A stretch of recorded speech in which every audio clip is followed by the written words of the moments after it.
Jon Snow stood upon the frost-hardened battlements of Winterfell, the wind whipping at his cloak of dark wool. His gloved hands rested against the cold stone, and his eyes, gray as the winter sky itself, traveled over the snow-blanketed courtyard below. Men of the north, men sworn to House Stark, trained with swords and spears.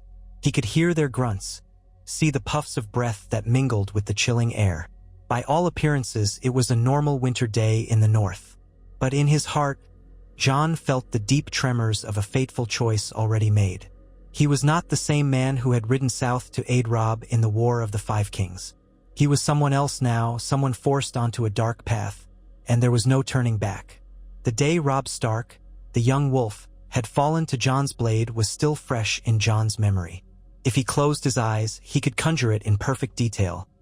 The claustrophobic smell of wet blood, the stifled roar of the northern campfires, and the anguished cry that ripped from Robb's throat as Jon struck the killing blow.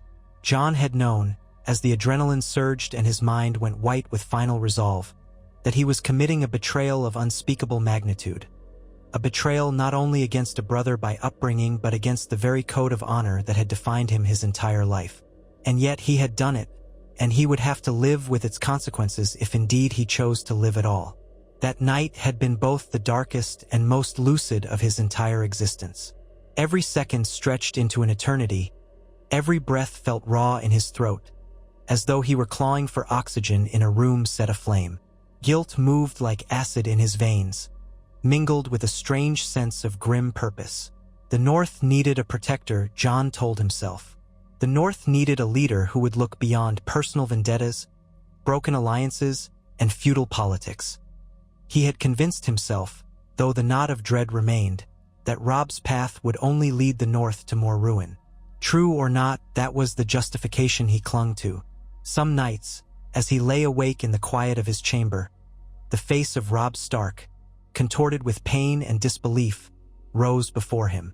The face of the man he had called brother. Winterfell under Jon Snow's rule felt very much like a city in mourning. Though he had taken the title king in the north, over the scattered protests of the few lords brave or angry enough to resent him, there was no grand cheer, no songs of triumph. The people sensed the upheaval. Whispers traveled along the corridors of the ancient fortress. Rumors flared by half-seen glances of men entering Jon's solar and leaving it with pale faces and trembling hands. The hush in the great hall as Jon entered was deafening. His name carried weight, but it was a different weight than Robb's. The Northern Lords had rallied behind Robb out of love for House Stark and out of outrage for Ned Stark's death. Now, they followed Jon not with the same warmth, but because Jon had taken the seat of power with something dangerously close to cunning. As a result, they stepped gingerly in his presence, uncertain if he might reveal new edges of ambition they had never imagined existed in the quiet, solemn bastard of Winterfell. Jon's daily routine had become an exercise in projection. He wore the cloak of a Stark, albeit one dyed black, and he strode through Winterfell's halls with measured confidence, as though he had always belonged. He commanded the training yard, spoke with his council, heard petitions from small folk. He did all the duties a king in the north was meant to do, yet the entire time he was grappling with the ghost of his own guilt, his sense of betrayal. The heartbreak lay coiled beneath his stern expression like a wounded direwolf, silently baring its teeth at his conscience whenever he let his guard down. Some nights, he would wander the crypts beneath Winterfell alone, the torchlight flickering on the stone faces of ancient Stark kings. There, he would stare at the empty space that should have held Robb's statue, a stony memory of a murdered brother. But Robb had not been entombed there, not properly. For the first time in centuries, the death of a Stark had brought no public mourning in the north, no grand ceremony. Robb had died in the chaos of an ambush on his own men, far from Winterfell's walls, and the story told was that Robb had fallen to unknown enemies. Many whispered that the Freys or the Boltons had engineered a dark betrayal, or that a roaming band of Sellswords had discovered the young wolf's camp. Only a handful knew the truth.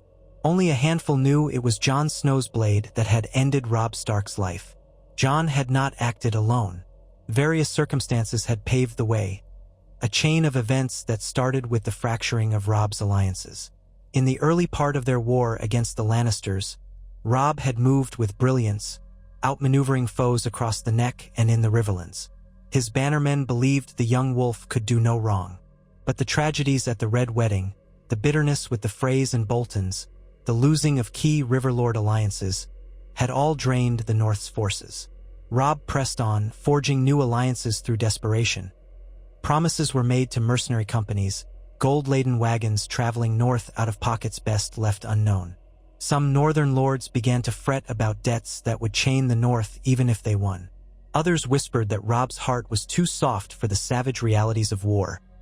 He spared too many, relied on alliances built on shaky foundations, and was too slow to execute traitors. They respected him, but they questioned his ability to finish what he had started. In that uncertainty, quiet voices had called upon Jon. Many lords had looked upon the bastard son of Ned Stark, the one who had once taken the Black but then found himself freed of his vows under questionable circumstances, and saw in him the reflection of Ned's iron sense of duty, sharpened by the hardships of the Wall. They saw that the boy who had marched beyond the Wall and returned was not truly a boy any longer. The rumors of his skill in battle, of his unwavering devotion to the North. Some even whispered that the old gods themselves had chosen Jon. In those troubled times, when House Bolton was in rebellion, when the Freys were butchering and betraying left and right, many northern men found themselves willing to consider a path that once would have seemed unthinkable: usurpation. They whispered in quiet corners, passing messages among themselves, searching for a way to preserve what they called the true North, free from the contamination of southern gold and double-dealing. Jon tried to refuse them at first. He recalled every lesson Ned Stark had taught him, his father's voice an echo that said, "Honor your kin." When the rumors grew louder, he had taken Robb aside and tried to speak with him, tried to warn him that factions in the North were discontent. But Robb, weighed by heartbreak at the loss of his mother, the betrayal of the Freys, and the fragmented alliances, would hear none of it. His anger was not directed at Jon but at a world that had turned cruel. He made it clear he would not stand for disloyalty. He claimed he would root out every traitor, even if it meant decimating his own ranks. He was tired, consumed by vengeance, and distrusted counsel that suggested compromise. Robb, once the golden hope of the North, had hardened into a man convinced that anyone who questioned his decrees was a potential snake. "We are at war, Jon," he had said grimly. "Mercy is a luxury I cannot afford." Their final talk ended in a tension so thick it could have been carved with a dagger. Robb's fervor for vengeance was turning him blind, and Jon saw that the older brother he remembered, a brother who had once teased him in the yard, who had protected him from petty humiliations, might have drowned in grief. As he left that night, the men who wanted Jon to act pulled him aside. They spoke in harsh whispers, each of them half in terror, half in burning resolve. They told him that the North's survival depended on clearing a path for new leadership. And as the days turned into weeks, and the news of more poor decisions from Robb's traveling war camp spread, it was no longer just the desperate lords. Grain shipments from the south had been delayed, men deserted Robb's cause, and caravans were ambushed. The North was bleeding, and the Lannisters were rallying in the distance, smelling weakness. When the day of decision finally arrived, Jon found himself kneeling alone in his tent, on the outskirts of a campaign Robb was carrying out in the forests near Moat Cailin. He clasped his hands together, as though in prayer, but the old gods did not answer. He asked them silently for a sign, some last flicker of guidance, something to dissuade him from the monstrous act he was about to commit. Outside, the wind was howling like the wail of a dire wolf. Jon's mind was full of ghosts. Ned, who had taught him about honor. Ben-Jen, who had given him quiet but steadfast support when he chose the Watch. And Robb, who once gave him the brotherly love he always craved. Jon pressed his eyes shut, forcing back tears. If there was to be damnation for this, he would accept it. He told himself that all that mattered was saving the North from another disastrous betrayal or, worse, from becoming a vassal to the Lannisters through forced treaties. If Robb lost this war, the North lost everything. That evening, they set a trap on the outskirts of the camp. Robb was leading a small vanguard to investigate suspicious movements at night. Jon rode at his side, quiet and solemn. Ghost trailed behind them, the white direwolf's red eyes scanning the darkness. The men loyal to Jon flanked the small party, cloaked in black, while the rest stayed behind to guard the camp. Robb spoke little, his attention on the faint torchlights flickering in the distance. When they reached a clearing by a half-frozen river, the loyalists to Jon sealed off the path behind them with a stretch of rope disguised along the ground. It was quick. One moment, Robb was turning to Jon in curiosity or concern. The next, arrows flew from the darkness, burying themselves in the sides of Robb's horse and felling two of his closest guards. Robb shouted an alarm, twisting in the saddle, drawing his sword with reflexes honed in the war. The torchlight revealed fear and betrayal on his face as he glanced at Jon, and only then did he see, too late, the cold acceptance in Jon's eyes. Steel met steel. Robb, wounded by an arrow in the shoulder, tried to rally. Jon dismounted.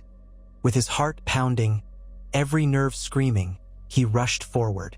Robb recognized the expression on Jon's face, some mix of sorrow and resolution. With fury and heartbreak, Robb swung his sword in a wide arc, but his movement was slow. The arrow had lodged deep into muscle. Jon parried, twisted around, and sank his blade into Robb's side. He felt the heat of blood spatter across his hand. Robb fell to his knees, gripping Jon's arm as though to hold on to life for just a moment more. His eyes, once bright with resolve, dimmed in shock and confusion. Then Jon ended it with a final thrust, burying the blade in Robb's chest. Around them, the ambushers had already brought down the remainder of Robb's men. In that terrible silence, with Robb's blood soaking the frosty ground, Jon sank to his knees, tears burning in the corners of his eyes, his breath ragged. He had betrayed every oath he ever took, but the men around him hailed him as king. The North must stand strong, they whispered in grim unison, as though the dreadful act were a necessary sacrifice. Yet even as they placed a cloak around Jon's shoulders that night and swore fealty, Jon felt nothing but emptiness gnawing at his soul. In the weeks that followed, Jon established himself in Winterfell. The news of Robb's death spread, but the nature of it was vague. Some said it was the Boltons, others insisted it was the Freys or that the Lannisters had hired cutthroats. No one had proof. No body was brought back. Jon had deemed it too dangerous, for fear that inquisitive eyes might discover the arrowheads or the blade's marks. He had let the rumor swirl. Sometimes, he would catch a look in the eyes of certain lords as they greeted him. A subtle spark of knowing. But they said nothing. The truth was dangerous for them too. Jon had expected Lady Catelyn's wrath, had expected her to storm Winterfell with an army or attempt to kill him in the night. But word came that Catelyn Stark had never recovered from the Red Wedding. She traveled in seclusion with a retinue of loyal Tully men, rumored to be half-mad with grief. She had not even been in Robb's main camp. Instead, she had been on a mission to rally support in the Riverlands. When the news reached her of Robb's demise, some said she collapsed entirely, lost in a haze of despair. So no vengeance came from her. If anything, Jon was left with the slow burn of shame, made more potent by the absence of her condemnation. But the rest of the Starks? Sansa was still a captive of the Lannisters in King's Landing, or so the North believed, for the truth was that she had fled or been spirited out in secret. Arya's whereabouts were unknown. Bran and Rickon were presumed dead, though rumors persisted they might still be alive. The Stark line, outside of Jon, had all but vanished to the winds. Thus, House Stark's leadership in the North now solely resided in the man who had carried out the vile deed. It was a stark and terrible irony. Winterfell's court was small and anxious in those early days. The Great Hall, which once rang with the hearty laughter of the Stark family, was subdued. The high table sat Jon with a handful of advisors. Ser Roderick Castle's daughter, Beth Castle, her father having perished earlier in the war, Lord Wyman Manderley from White Harbor, Roose Bolton's bastard-born son Ramsay, kept on a short leash and watched carefully, for though House Bolton had turned traitor, Ramsay had been captured and coerced into swearing loyalty, and a scattering of other northern nobles who had either chosen to follow John or recognized they had little choice. The hall's walls were hung with Stark banners. Robb's personal sigil, the direwolf crowned as king in the north, had been removed, replaced by the older design of House Stark's grey wolf on a field of white. There was an unspoken tension in the air whenever John rose from his seat to address them. Some might have admired the bastard turned king, but fear still crept across their faces. John took pains to appear calm, resolute, and just. He commanded that the taxes on small folk be reduced for the winter, that the harvests be fairly distributed. He insisted on punishing those who committed atrocities against peasants, and though the Boltons had once flayed men, John forbade such practices outright. He wanted to show that he was not a tyrant. If the North was to have a future, it needed a capable, fair hand. He spent long hours studying old decrees of the Stark line, reading about how Ned governed, how Rickard before him had united the North. John taught himself the craft of rulership. But each night, when he was alone, the memory of Robb's blood returned, as though to haunt him, reminding him that his power rested on a foundation of fratricide. The men who had orchestrated Robb's end expected John to repay their loyalty. He was forced into alliances that made him uneasy. Some asked for land, others for titles. Some wanted seats on his small council. Slowly, an invisible chain of bargains formed around John's rule. He could not move as freely as he might have wanted. When a complaint arrived that certain lords were not sending their grain quotas, John had to weigh whether those lords had been part of the conspiracy. If so, he could not punish them too severely for fear they might let slip a rumor, might begin to sow seeds of doubt. So he navigated a precarious path, balancing the demands of powerful men who had once been supporters of Robb, but who were opportunists at heart, with the good of the realm he still sought to protect. Each day was a fresh exercise in swallowing frustration. He had dethroned Robb to save the North from chaos, but the North still teetered on a razor's edge. And then there were letters from King's Landing, from the Iron Throne, carried by Raven.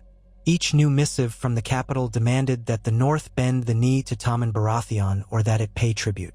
The Lannisters, sniffing out weakness, threatened to send forces north if John did not comply. Many of John's counselors worried about a renewed southern invasion. Others wanted to open negotiations, thinking the war was lost. John was torn. On one hand, he wanted to avoid more bloodshed. On the other, if he bent the knee to the Lannisters now, it would mean that all Robb had fought for, indeed all that had cost them Ned's life, was for naught. Moreover, no matter what he had done, John knew in his heart that he was still a Stark by blood, at least half, and that loyalty demanded resisting the Lannisters.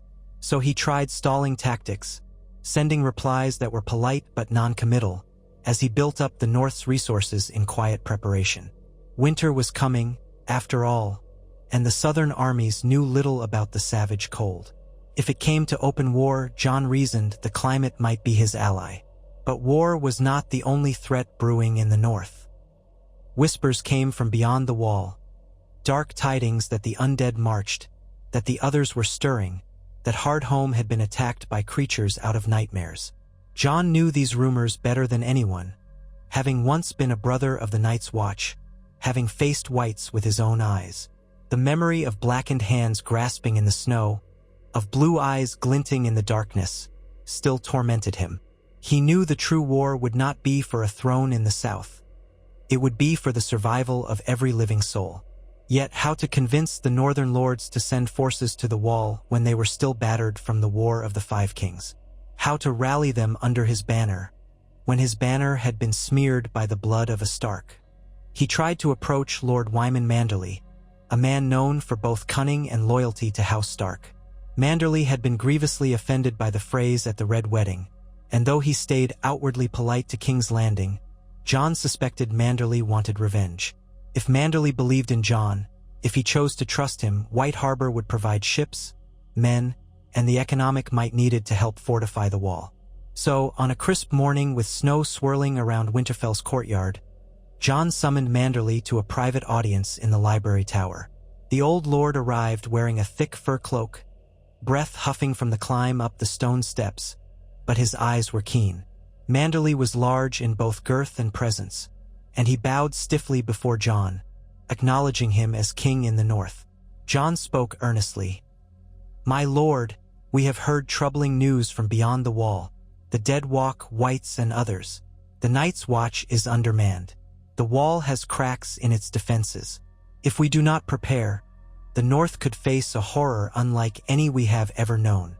He paced a few steps, the tapestry of Winterfell's library casting long shadows in the lamplight. Manderley took a slow breath. "Your Grace," he replied, voice carefully measured. "Winter is here, and we face a shortage of food and men. Many houses are wounded. Our harvests were pillaged. The War of the Five Kings left the North in tatters. And now there is talk of a new conflict with the Lannisters or the Iron Islands or both. You ask us to rally men to defend the wall. I am not blind to the threat of the others I have heard less from men who fled the wilds. But the truth is, we have not seen these creatures ourselves." "I have," John said, a quiet intensity in his voice.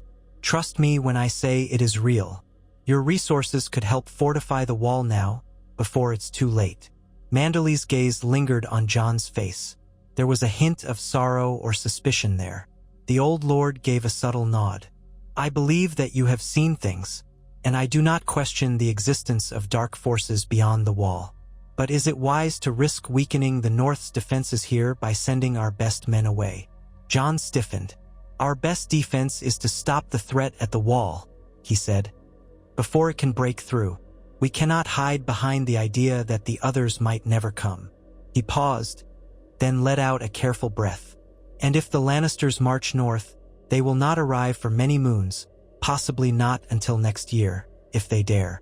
The snows will block their armies, hamper their supply lines. We can use that time to prepare. If you support me, we can unify the North and make a stand that ensures survival for generations." Manderley nodded again, more thoughtfully this time. "You speak with passion. I remember how your father, Lord Eddard, spoke with similar conviction. I have no desire to see the North undone by southern greed. And if the others are truly stirring in the far north, we must be prepared." He pursed his lips. "I am prepared to lend White Harbor's ships, to see them sail to Eastwatch and deliver supplies to the Night's Watch. I can send a few hundred men to help the garrison, but I will not drain my city's entire guard for this. My duty is also to protect my people." Though it was not the full measure John had hoped for, it was better than nothing.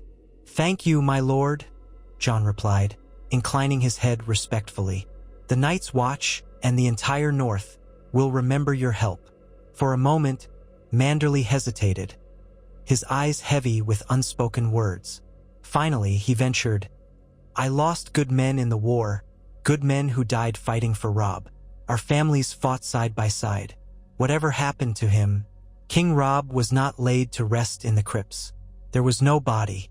Sometimes I wonder what truly befell him that night." John's shoulders tensed. He could not fully meet Manderley's gaze. "We do not know," he said, voice quieter. "I am told it was an ambush, a band of cutthroats or sellswords. We discovered little more than traces of the attack. We found no bodies, save for a few men who had been left behind by the killers." Manderley studied John. He did not nod or call out the lie, but there was a charged pause. "I see," he said finally, with the sort of careful neutrality that revealed nothing and everything all at once. "The North has lost much, your grace. Too much. I pray we do not lose ourselves as well." When Manderley departed, John stood in the flickering lamplight, weighed down by the guilt that never left him. He wondered if Manderley suspected the truth. How many others did? And if they knew, why did they remain silent? The answer was as bitter as the cold wind that rattled the tower's windows. They needed stability, and John was the only Stark left to provide it. For better or worse, they had pinned their hopes on him, even if those hopes were a bet made on a black deed. Power, John realized, was less about rightful rule and more about necessity. Over the following months, John's reign began to solidify in small but important ways. White Harbor sent a modest fleet to Eastwatch, carrying supplies, and House Glover contributed timber to restore sections of the watch's palisades. House Serwyn offered crossbow bolts and steel-tipped arrows. Every bit helped. The Night's Watch, while suspicious of a king in the north meddling in their affairs, was forced to accept the shipments. Lord Commander, an aging man who had been raised to the position after Jeor Mormont's death, begrudgingly sent ravens of thanks. Meanwhile, rumors of wildling unrest spread.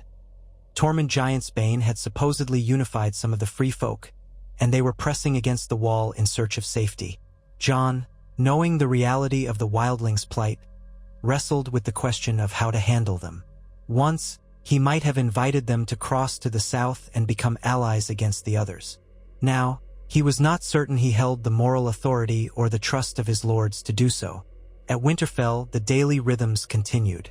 The blacksmith's hammer rang in the yard, the kitchens bustled with the duty of feeding the fortress, and the ravens flapped in the rookery with new letters each day.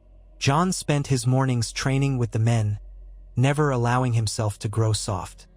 He sparred relentlessly, often with a ferocity that concerned even the hardened soldiers. It was as though he needed the physical release, as though each strike of the sword was an attempt to banish the memory of Robb's eyes as they dimmed. When dusk fell, Jon would walk the walls. Ghost padded at his side, silent as ever, his stark white fur blending with the snow. The direwolf seemed uneasy in the confines of the castle, but he stayed loyally near Jon, a living reminder of the bond they had shared since the pups were found in the dead mother's carcass, so many years ago. Some nights, Jon felt a strange sense of displacement, as though he were trapped in a dream that had curdled into a nightmare. It was a dream in which he stood as king in the north, wearing the sigil of House Stark, yet he had gained it through a deed that would have made Ned recoil in horror. Little by little, however, life pressed forward. The people of the north faced the oncoming winter with the pragmatic acceptance that had guided them through countless generations. They needed a Stark, or at least a figure who could act like one. They needed leadership to organize the movement of grain, coordinate shipments, keep the roads as clear as possible when the snows piled high. Jon proved himself capable in that regard. He kept the coin flowing, demanded accountability, and doled out punishment to lawbreakers in a way that, to many, seemed reminiscent of Ned's strict but fair judgments. He was forging a new identity, the bastard wolf who had taken up the mantle. Many small folk found themselves grateful for a sense of order. It was better than the chaos of constant war. Still, the matter of legitimacy remained. Even if the lords whispered that Jon Snow was half a Stark by blood, bastardy held weight in Westeros. Some who doubted him or resented his ascension demanded proof of his rightful claim. They spoke quietly of the next in line. If Bran or Rickon truly lived, or if Arya could be found, maybe they should sit at Winterfell's high seat. Yet those who might have championed that cause had no proof the younger Starks lived. For all the realm knew, the only living children of Ned Stark were Sansa, a hostage in King's Landing, or rumored to be missing, and Arya, vanished into thin air. Jon kept watch for any word of his younger siblings, but no reliable news surfaced. Each time a rumor appeared, he sent men to investigate, but every lead proved fruitless. The snows deepened around Winterfell. The courtyards became a maze of piled drifts. The wells had to be checked daily to ensure they did not freeze solid. At night, the temperatures plummeted, forcing the entire castle to crowd around hearths. The nights grew long and dark, fueling superstitions. In the gloom, voices carried, and some old servants and soldiers swore they heard direwolves howling in the Godswood, or saw the shape of an enormous gray wolf prowling the ramparts. Others claimed that the ghost of Robb Stark walked the corridors, a bleeding figure in the shadows, seeking vengeance. Jon dismissed these tales as mere nightmares, but he could not entirely shake the uncanny sense that something lurked behind him. His sleep was restless, plagued by half-remembered visions of Robb's last moments, or of the old gods rousing from the weirwoods to pass silent judgment. Amid this uneasy atmosphere, an unexpected visitor arrived at Winterfell's gates one bitter morning. The horns blew to announce a traveler, and Jon, who had been in the great hall hearing the petition of a group of farmers, stood quickly, heart pounding. He doubted it would be a southern envoy, Not in this weather. Perhaps a northern house in need, or a dispatch from the Night's Watch. Curiosity mingled with dread. He sent the farmers away and waited, posture rigid as the main doors swung open. A swirl of snowy wind came in, and then a figure stepped across the threshold. A tall woman, wearing a heavy fur cloak lined with black. The guard announced her name, Lady Alice Karstark. John's brows drew together. He remembered the Karstarks from the war. Lord Rickard Karstark had turned on Robb after losing his sons to the Lannisters, leading to a tragic confrontation. Robb had beheaded Lord Rickard for treason, which had caused a deep rift with House Karstark. Alice was the daughter of Rickard's younger brother, or so John recalled. He had not expected House Karstark to approach him directly. Their loyalty had been tenuous after Robb executed their lord. And now House Karstark was in disarray, threatened by clan feuds and the Boltons, or so rumor said. Alice Karstark bowed. She looked to be in her early 20s, with a weather-beaten face that still held a certain fierce determination. Wisps of red-brown hair escaped her hood. "Your Grace," she said, voice echoing in the hall. "My house has fallen on desperate times. I seek your protection and your justice." John regarded her warily. "Lady Karstark, I welcome you to Winterfell. You must be chilled from your journey. Come, warm yourself by the fire. Then tell me what has happened." She moved closer to the hearth, brushing clumps of snow from her cloak. A pair of her guards lingered near the entrance, equally cold and wary. Alice studied John for a moment, as though unsure if she was truly safe. Then she spoke. "My cousin Harrion was killed fighting for King Robb. The title of Lord Karstark passed to my uncle Arnulf. But my uncle has not been well. He has no true claim. He's old, and he's let the Bolton influence creep into our lands. Worse, he arranged a betrothal for me with a man allied to the Freys. He wants to tie the Karstarks to the Boltons and the Freys. That is no future for my house." John understood the subtext. The Karstarks, after losing their male heirs, were in a precarious position. Alice likely had a claim as the last viable descendant in the main line. She wanted to ensure she could lead her house in a direction that wouldn't end with their ruin. "You wish to break free from the Boltons," John said carefully. "Yet they were bannermen of the Starks once. Why do they not yield to me now?" She drew a deep breath. "Lord Roose Bolton may have died, but his men remain. They keep a tenuous hold. My uncle believes that he can keep power by playing to whichever side wins. But the Boltons have not forgotten your father beheaded the traitor, and they suspect your role in—" She hesitated, uncertain whether to mention Robb. "Let's just say the Boltons are a wounded house, but they still have a capacity for cruelty. My uncle is cunning, but I fear he will sacrifice our name for fleeting power. I come to plead that you, as the king in the north, assert your protection over House Karstark and reaffirm its place under House Stark, as it always was." John studied her expression. She looked earnest, desperate even. The alliance with Karhold could be valuable. House Karstark was historically a staunch supporter of House Stark, despite the tragic betrayals that occurred in the war. If Alice could rally her people to him, that would bolster the North's unity. But was she aware of the rumors about Robb's death? If she was, it did not seem to deter her from seeking John's favor. Likely, she realized that without Winterfell's protection, House Karstark might be devoured by the Boltons or forced into vile arrangements with the Freys. John nodded slowly. "I am prepared to welcome House Karstark back into the fold," he said. "But you must swear your fealty to me, not just in word, but in deed. If it comes to war against the Boltons or the Freys, I will expect Karhold to rise at my command." Alice bowed her head. "I swear it, your grace. I will muster all who remain loyal to my blood. Karhold will fight when called upon. And in return, I ask that you protect me from forced marriage to these Frey allies. My uncle is cunning, but if you declare me Lady of Karhold, his influence will wither." John nodded, though his mind flickered to the complexity of the politics. Declaring Alice Karstark the ruler of her house would almost certainly provoke those loyal to her uncle, possibly leading to a civil conflict. Still, having a Karstark ally was crucial. He beckoned to Lord Manderley, who was seated near the dais. Manderley rose to stand beside John, acting as witness. Quietly, John stated, "Then kneel, Alice Karstark, and swear your fealty." She knelt on the cold stone floor, her head bowed.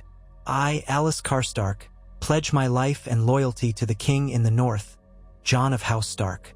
I will serve him and keep faith with Winterfell, so long as I draw breath." John stood, the hush of the hall enveloping them. He drew Longclaw, its Valyrian steel shimmering in the firelight. Carefully, he touched the flat of the blade to each of her shoulders. The lords and knights in attendance watched with solemn faces. "I, John of House Stark, King in the North, accept your pledge. Rise, Lady Karstark, and be known as the rightful heir to Karhold." She stood, relief evident in her eyes. John turned to Manderley, whose expression was contemplative. "Lord Manderley," John said, "see that Lady Karstark's retinue is provided quarters and that she is given every courtesy as befitting her station. We shall speak more on these matters soon." Manderley bowed. "Aye, your grace, as you command."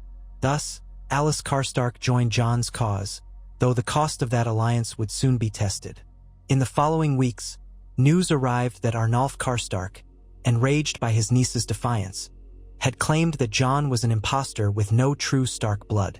Rumor held that Arnulf was negotiating a pact with the Freys, hoping to gain southern backing to recapture Karhold. Tensions flared. John was forced to dispatch a contingent of men to support Alice, ensuring her hold on Karhold was secure. Soldiers marched through blizzards, losing horses and supplies to the harsh weather, but eventually they reached Karhold. A skirmish occurred on the outskirts of the castle. Arnulf's men, unprepared for the onslaught and the fury of northern winter, retreated. Arnulf himself was captured and brought before Alice, who requested John's judgment. John decided that, as the new Lady Karstark, Alice must pass the sentence herself. In a scene reminiscent of Ned's old ways, Alice took up the sword and executed her uncle for treason against the crown of the North. The old gods bore silent witness in Karhold's courtyard as the snow continued to fall, covering the blood. This resolute act cemented Alice's position. The Karstark troops who had wavered mostly fell in line, unwilling to challenge the newly established power dynamic. Word spread that the bastard wolf had forged a strong bond with the Karstarks, effectively unifying one more portion of the North under his banner. To some, it was a reassuring sign. House Stark was once again guiding the lesser houses, imposing unity in the face of southern threats. To others, the whiff of blood and betrayal that lingered around Jon's rule only thickened, fueling quiet speculation. But as the winter storms raged, daily survival trumped rumor. People needed a leader who could bring them through the cold. It was in the depths of this brutal winter that another piece of news arrived, carried by a half-frozen messenger who arrived on horseback, nearly dead from exposure. The man gasped out his tale in broken phrases. The Lannister forces were massing in the Riverlands, forging alliances with the Freys, preparing for a potential march north. King's Landing had not forgotten the North's rebellion, nor had it forgiven the new king in the North for ignoring their demands of fealty. The Lannisters had spent months consolidating power, quelling unrest in the Crownlands, and now they tested the roads, sending out scouts to gauge if an invasion was feasible. The messenger claimed the Freys were building a large supply train, hoping to exploit the North's internal strife. Whether they could overcome the snows remained to be seen. Jon's council gathered in the Great Hall, the tension palpable. The Lannisters might hold back until the spring, Lord Manderley pointed out. Marching an army into the North during a deep winter is madness. The cold will kill as many men as our swords. Ser Helman Tallheart, a minor lord sworn to Jon, shook his head. Madness or not, the Lannisters have gold. They can buy provisions, hire mercenaries. If the Freys open the twins for them, they could move north bit by bit, establishing supply points. By the time they reach our borders, the Snows may have thawed enough to enable a campaign. Or they'll find some cunning workaround. The Lannisters are dangerous. Alice Karstark stood as part of Jon's inner circle now. We should meet them in the Riverlands, she suggested. Better to take the fight south than let it spill onto our soil. Jon considered her words carefully. Fighting a war in winter, especially in unfamiliar territory, was risky. The North's greatest advantage was the climate, which would slow any southern army. Yet letting them gather momentum unchallenged could be equally disastrous. He rubbed his temples, feeling the weight of kingship. "We need more men," he said. "If we ride south without a sufficient force, the Lannisters will smash us. We are still recovering from the War of the Five Kings. I need to know that the major northern houses will commit." Lord Manderley gave a reluctant nod. "White Harbor will send men, though we must keep enough to protect our coasts from the Ironborn. The Glovers will march, and the Serwins, Tallhearts, Mormonts. But the Boltons remain a wild card. The Umbers as well. They're scattered, and some harbor resentment from the Red Wedding fiasco." Jon sighed. The puzzle of unifying the North, complicated by the leftover grudges from the war, weighed on him. "Send out ravens. Summon the great houses to a council here at Winterfell. If we are to stand against the South, we must stand together." The plan was set. Over the next weeks, ravens soared through the winter skies, carrying Jon's call for a grand council.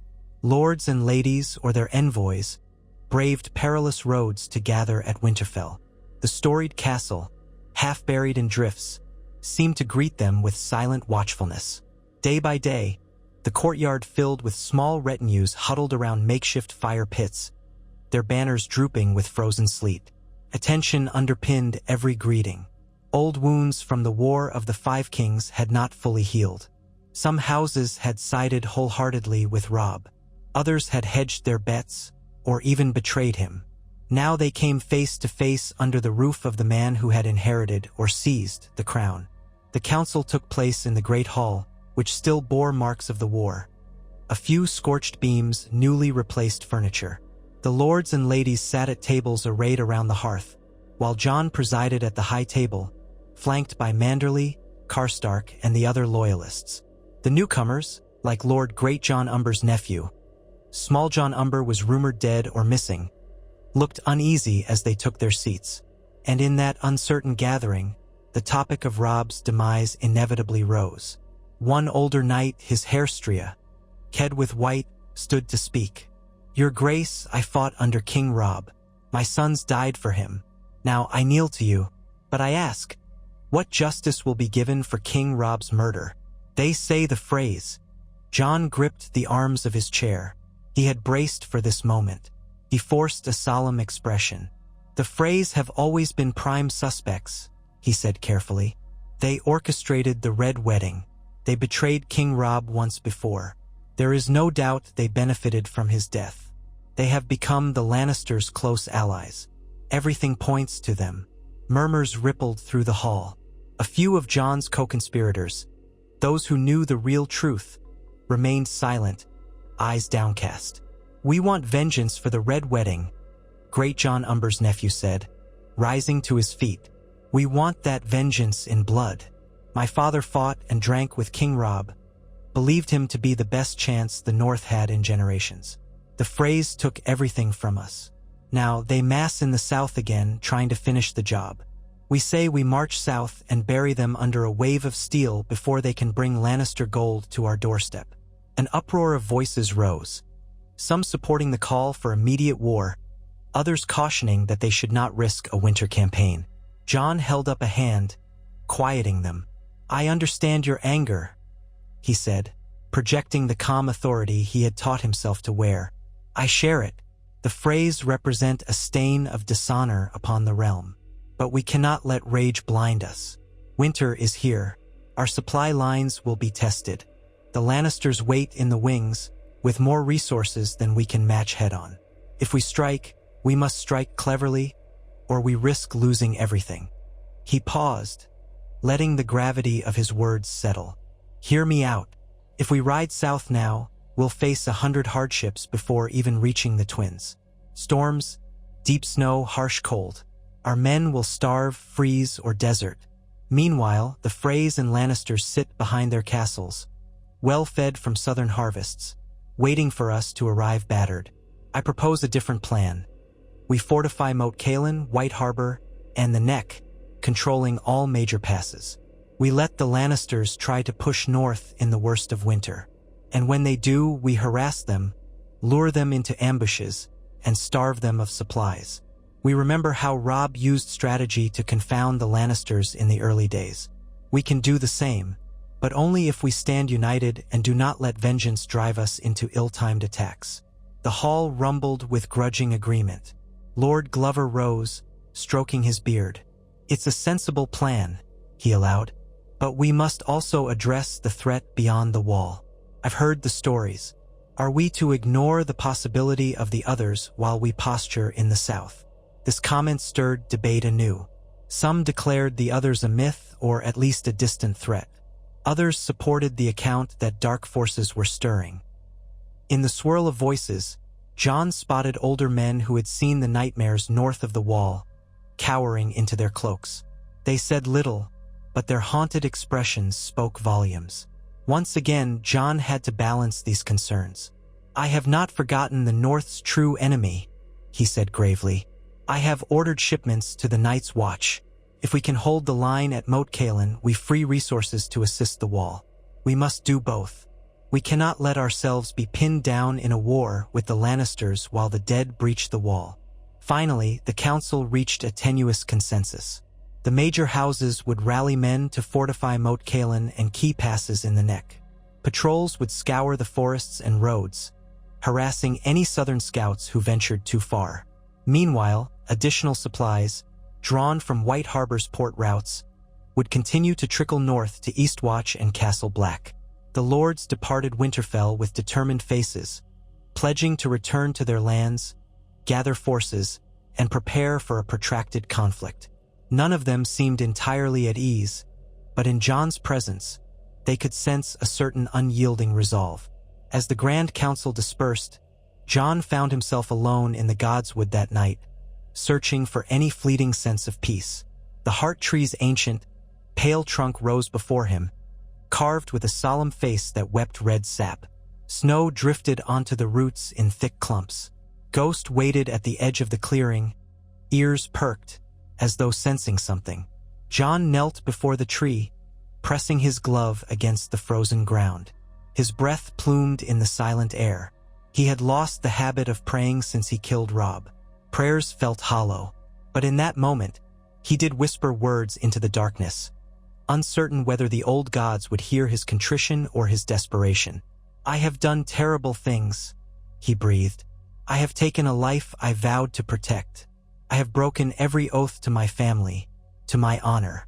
If there is any justice in this world, I will pay for my crimes. But I ask you now to spare the North another tragedy. Send me a sign, something to guide me. Show me that there's still a chance to save our people. He stayed there, kneeling in the snow, the wind rustling through the bare branches overhead. The face of the heart tree stared down at him, expressionless yet somehow all-seeing. No voice spoke in Jon's mind. No vision came. Only the hush of winter enveloped him. At length he rose, shaking off the ache in his bones, and turned to leave. As he did, a gust of wind swept past, whirling the snow into a brief pattern that almost resembled a wolf's outline. Ghost let out a low whine, shifting uneasily. Jon paused, heart racing, unsure if he was simply seeing what he wanted to see. Then the wind died, and the shape collapsed into formless flakes once more. He lingered a moment, uncertain, before returning inside to the warmth of the castle. In his mind, that swirl of snow took on ominous significance, but he couldn't decipher if it was an omen of hope or a silent condemnation.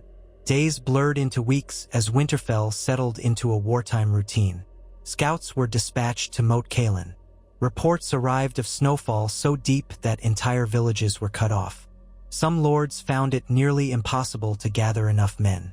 Others lost supply wagons to bandits or hungry wolves. The North, vast and unforgiving, tested every measure of Jon's leadership. He spent long hours in the solar, drafting letters, coordinating logistics with Manderley, reading over ledgers of grain and stored salted fish.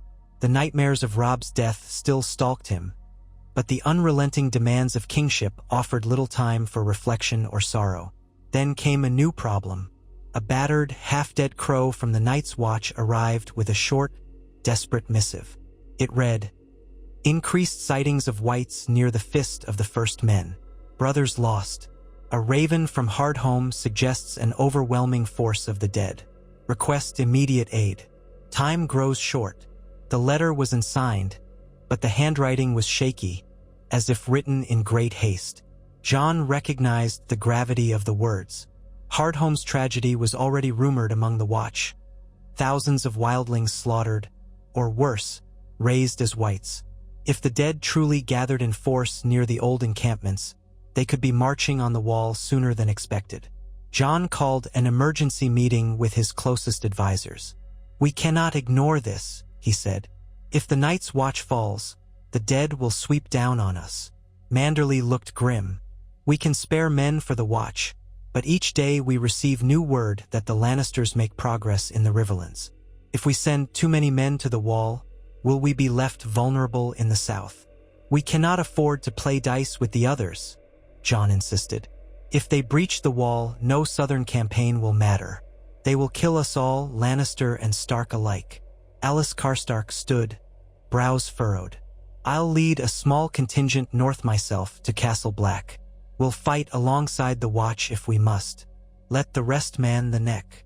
Jon nodded at her courage. "I'll accompany you. The king in the north must be seen protecting the realm from its darkest threat. That will inspire unity in the other houses. It might even scare the Lannisters into hesitation, seeing that we face a supernatural foe." Manderly wasn't pleased, but he recognized Jon's resolve. "Then so be it. I will oversee Moat Caelin's fortifications and manage the southern defenses. Don't tarry too long in the shadow of the wall, Your Grace. We may need you." Thus, Jon prepared to march north, heading once more to the place he had once called home when he was in the Night's Watch. He packed swiftly, donning layered furs over his armor, and set out with Alice Karstark, her retinue of Karstark men, a small group of Umber volunteers, and a handful of loyal Stark soldiers. The roads beyond Winterfell were treacherous, buried under snowdrifts that towered taller than a man in places. It took weeks of hard travel, forging a path through white wastelands haunted by wolves and the bitter wind. Some men froze to death in their sleep, others succumbed to frostbite. Horses collapsed, forcing them to travel on foot. Yet still they pressed on, determined to reach Castle Black. When they finally crested the rise that overlooked the wall, Jon felt a sharp pang of familiarity. The wall soared into the sky, a colossal barrier of blue-white ice that glistened in the feeble daylight.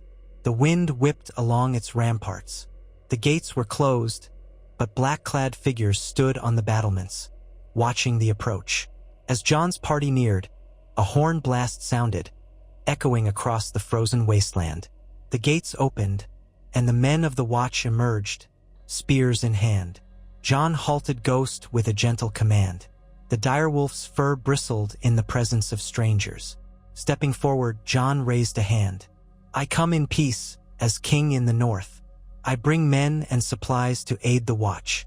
The acting commander, an older brother named Bowen Marsh, stood behind the spears with weary eyes. "Your Grace," he greeted stiffly. He had once known Jon as a brother, though Marsh had never liked him much. "We are in dire need, indeed." They led Jon's group inside the tunnel, then out into Castle Black's courtyard. The fortress looked even more ramshackle than Jon remembered. Most of the buildings were half buried in snow. Men in black cloaks shuffled about, many ill-equipped for the deep cold. The yard was eerily quiet, as though overshadowed by death. Marsh guided them to a common hall, where a sputtering fire provided minimal warmth. Around the table, a handful of senior brothers gathered, their eyes sunken with fatigue. Jon surveyed them, heart tightening as he realized how few they were. Marsh explained the situation. Whites had been spotted beyond the wall, patrolling in packs. 2 rangers who ventured out returned with terrifying tales of entire hordes of the undead, possibly commanded by White Walkers.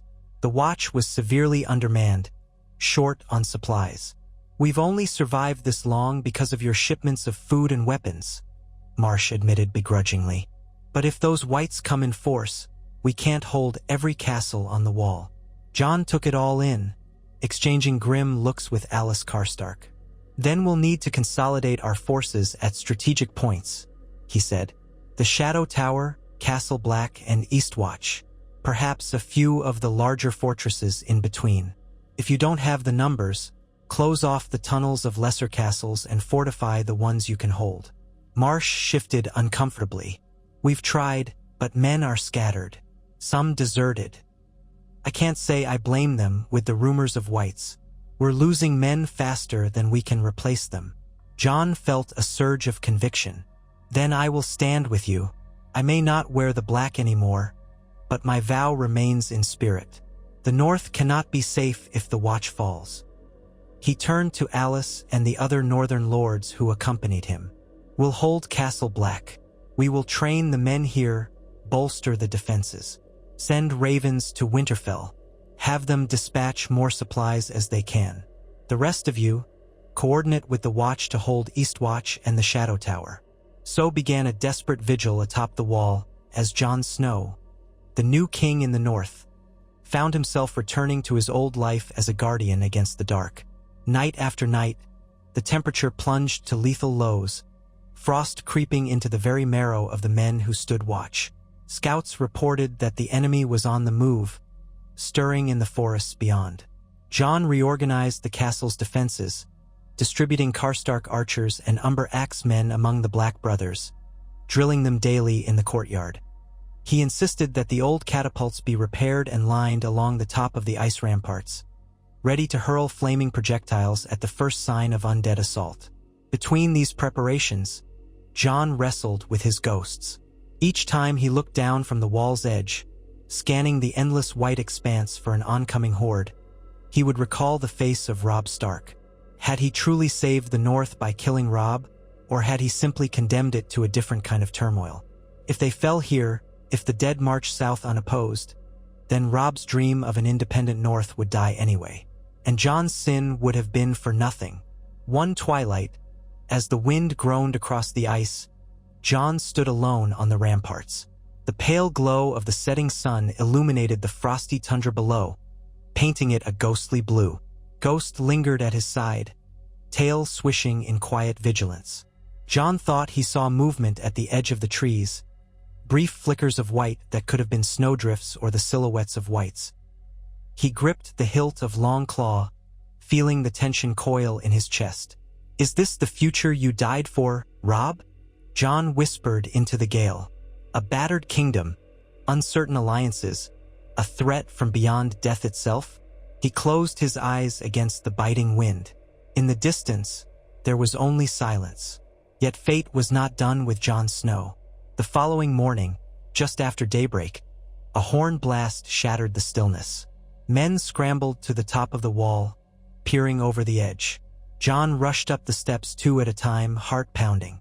Marsh was there, pointing frantically. Jon followed the direction of his trembling finger. At first, he saw nothing but swirling gusts of snow along the horizon. Then he caught sight of them. Shapes moving, a writhing mass of figures, some on foot, some mounted on undead horses. The scale was impossible to gauge, but it seemed vast, stretching across the expanse of white. An army of the dead, advancing on the wall. Within moments, the entire castle was in a flurry of chaos. Men rushing to battle stations, carrying barrels of flaming oil, sharpening dragonglass weapons. Jon barked orders, commanding the Karstark archers to take position, the Umber axemen to prepare at the gate. The Black Brothers lined the wall with bows and crossbows. Marsh, face pale but determined, organized the catapults. Alice Karstark stood near Jon, sword in hand, eyes set with steely resolve. As the undead horde drew closer, the cold intensified unnaturally, as though death itself brought an ice that sapped the warmth from the world. Jon gazed into the roiling mass below, searching for any sign of White Walkers. Then he saw them, striding through the ranks of whites, tall, gaunt figures, pale as the moon, wearing armor of strange reflective ice. Their blue eyes glowed with ancient malevolence. The watchers on the wall shuddered at the sight, men calling on the seven or the old gods in frantic prayers. The leading ranks of the White Army collided with the barricades at the base of the wall. The banging and clattering of skeletal limbs, the screech of ice scraping on ice, was deafening. The men atop the wall hurled oil and pitch, igniting it with arrows. Flaming pools burst among the undead, sending up plumes of acrid smoke. Still, they pressed on, climbing over each other in a nightmarish wave of corpses. John roared for the catapults, and huge stones came crashing down, crushing dozens of wights, but they kept coming, unstoppable in their hunger. Among them prowled direwolves turned undead, bears of rotting fur, giant spiders rumored to have been awakened from the far north. The shrieks of these monstrosities echoed like a chorus of doom. Fear threatened to choke John's heart, but he forced it down, remembering every step that had led him here. From the moment he left Winterfell as a bastard, to the moment he returned to kill Robb Stark, it all culminated now. No matter what came, he would stand and fight. "Archers, loose!" John yelled, and a volley of arrows rained down. "Reload the catapults! Keep the oil coming!" Hours passed in a desperate battle, the defenders relentless yet teetering on the brink. Many watchers fell to the Whites' onslaught, dragged from the wall by grappling claws of ice or torn apart when the undead scaled partial sections. The men used dragonglass daggers on Whites that reached the top, stabbing frantically as shriveled hands grasped their legs. Fire was the best ally, but it was in short supply. As darkness loomed, the undead's glowing eyes multiplied, forming a glittering sea of death. But the wall still stood, and so did John and his men. Dusk settled into night, the temperature plunging even further. The watchers on the wall held torches, scanning for renewed pushes. The Whites, partially scorched and scattered, regrouped under the silent command of the White Walkers. The shimmering figures approached the base of the wall, raising their arms in unison. A cold wind blasted the ramparts, forcing men to crouch. Then something like a wave of frost crawled up the ice, crackling with eerie greenish light, threatening to weaken the centuries-old structure. John felt panic tighten his chest. If the White Walkers broke the wall with their magic, all was lost. Desperation lent him courage. Catapults, again. Focus on those figures, the ones controlling them. He had no illusions that plain rock would kill a White Walker, but perhaps it would disrupt their enchantment. The catapults flung massive stones, many missing, some shattering near the White Walkers, forcing them to move. A small victory. Their frost magic wavered, the cold aura receding slightly. Meanwhile, Alice Karstark and her archers launched volley after volley of flaming arrows into the mass of Whites. The stink of burning flesh, rotted and newly scorched, rose around the wall in nauseating waves. At last, after what felt like an eternity, the undead horde pulled back, retreating from the base of the wall. The defenders dared not celebrate, for they knew the others did not tire as mortal men do. They might regroup, wait for an opportune moment, or search for a weakness. John gazed out over the ramparts, sweat freezing on his brow, exhausted from the day's ceaseless fighting. "We hold the line," he breathed, "as long as we can." Thus, the first day of the siege ended. The watchers took turns sleeping in fitful shifts, often jolted awake by nightmares. The undead were out there, silent and watchful. John thought of the vow he had once taken, to be the shield that guards the realms of men. He had broken so many vows, had committed a dreadful sin against his own brother. But now, in this darkest hour, he found a flicker of redemption in standing against the true enemy. Perhaps, in risking his life here, he might atone in some small way. The next day brought more attacks, each wave more horrific than the last.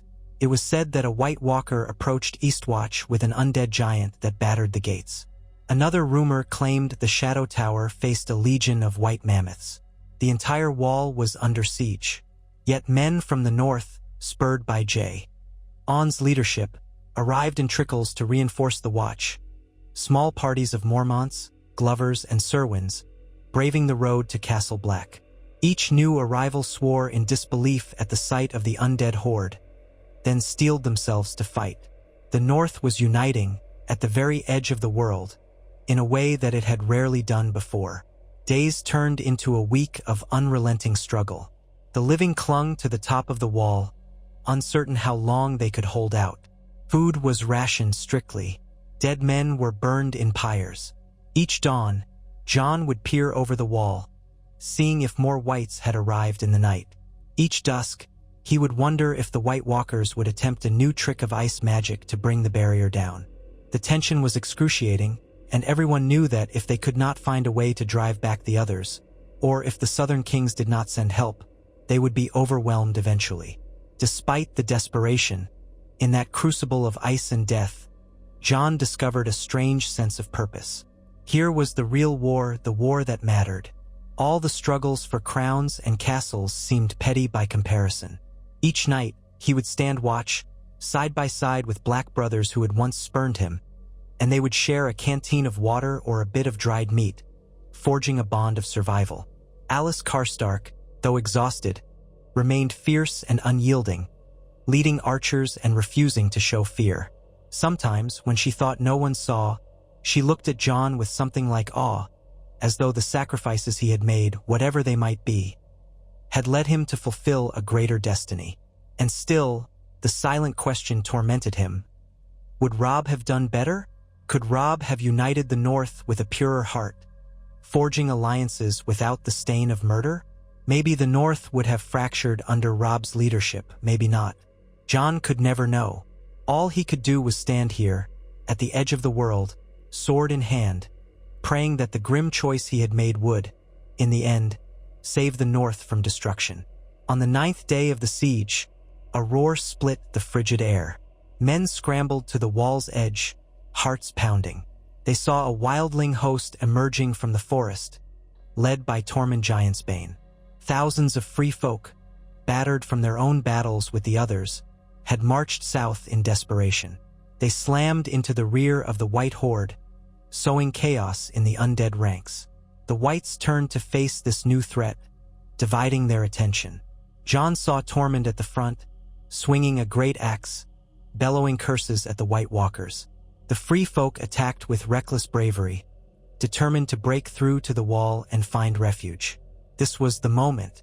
John roared for the gates to open, signaling the Watchers to let the wildlings through. Confusion rippled among the defenders. Many had once considered the wildlings enemies. But John's voice rang with authority, and the men obeyed. The gates swung wide, allowing the free folk to push through as the living from above provided covering fire. The White Walkers, suddenly pressed between the wall's defenders and the wildlings, withdrew slightly to regroup. This gave Tormund and his people just enough time to reach the safety of Castle Black's walls. Whites snapped at their heels, but the Watchers poured flaming arrows into them, driving them back. For a miraculous few hours, the living held the advantage. John descended to the courtyard to meet Tormund. The big wildling was bleeding from a gash on his forehead, but he grinned at John with feral warmth. "You wear a crown now, Crow?" he quipped. "Last I saw you, you were no king." John couldn't help a weary smile. "Desperate times, Tormund. We needed unity in the North. I did what I had to do. You've saved us today. Without you, we might have been overrun soon." Tormund spat blood to the side. Well, my people are caught between the White Walkers and the wall. We figured we might as well fight with you crows. Better than dying out there." John nodded, clasping Tormund's arm in gratitude. "We welcome any who stand against the dead. With our combined strength, we might just hold them back, or at least make them pay dearly for every inch." The next day dawned with an eerie calm. The White Walkers had pulled their army a short distance from the wall, regrouping. For the moment, the dead did not attack. Perhaps they sensed that the living had grown stronger with the addition of Tormund's free folk. Perhaps they waited for nightfall or for reinforcements of their own. Nobody knew. The living took advantage of the lull, tending to wounds, repairing barricades, distributing what little food they had left. John sat with Tormund and some of the Night's Watch leaders in a battered room. A map of the North was spread across a rickety table, though it offered little comfort. They were trapped here at the top of the world, locked in a deadly stalemate. That night, as the flames of the braziers flickered on the ramparts, Jon stood watch once more, letting the cold air numb his troubled thoughts. The horrors of the siege, the guilt of Robb's murder, the precarious alliances in the south, everything coalesced into a single question. Could they triumph over death itself? If they lived through the night and the next, perhaps the war for the north could still be decided. Perhaps Jon's betrayal would buy them all the time needed to survive.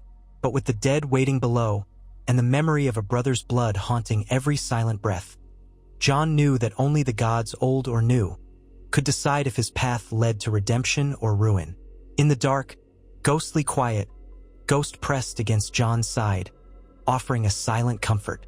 Jon rested a hand on the direwolf's fur. He looked out into the swirling snow, imagining Robb's face in the wind. No answers came, but the unrelenting hush of the winter night seemed almost forgiving, as though acknowledging that, in a world as cruel as this, some sins might be both damned and necessary. With that faint, bittersweet thought, Jon steeled himself for the battles yet to come. He would fight for the living, for the North, until his last breath, even if the cold memory of Robb Stark forever chilled his soul. And perhaps that was the price he was meant to pay. No mercy, no peace, but a kingdom preserved through the darkest deed he had ever committed. If that was what the North required, then so be it. In the face of ice and death, Jon Snow, murderer of Robb Stark and king in the North, would stand as the shield that guards the realms of men, no matter the toll it took on his haunted heart. Night fell across the wall with a final shudder of wind, casting all of Castle Black into a hush broken only by distant screams of the icy gale. Jon Snow stood on the ramparts, cloak whipped tight around him, Ghost by his side. His breath plumed in the freezing air. Down below, in the darkness, the white hordes churned like a restless sea. Pale shapes moved beyond the reach of torches, countless as grains of sand, waiting. They had fallen back for the time being, but Jon knew that dawn would likely bring another assault.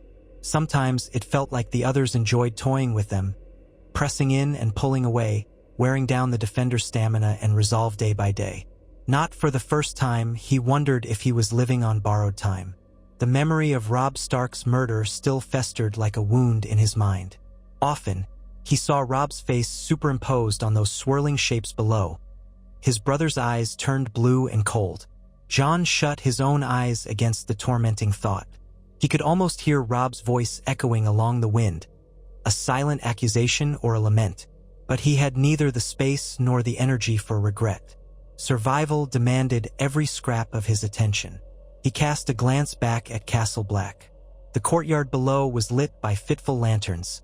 Snow piled in drifts against half-collapsed barracks. Men shuffled around, leaning on spears or sipping from steaming bowls of thin stew. Dozens of wildlings had crammed themselves into any available corner of warmth. Even the Lord Commander's chamber had become a makeshift infirmary.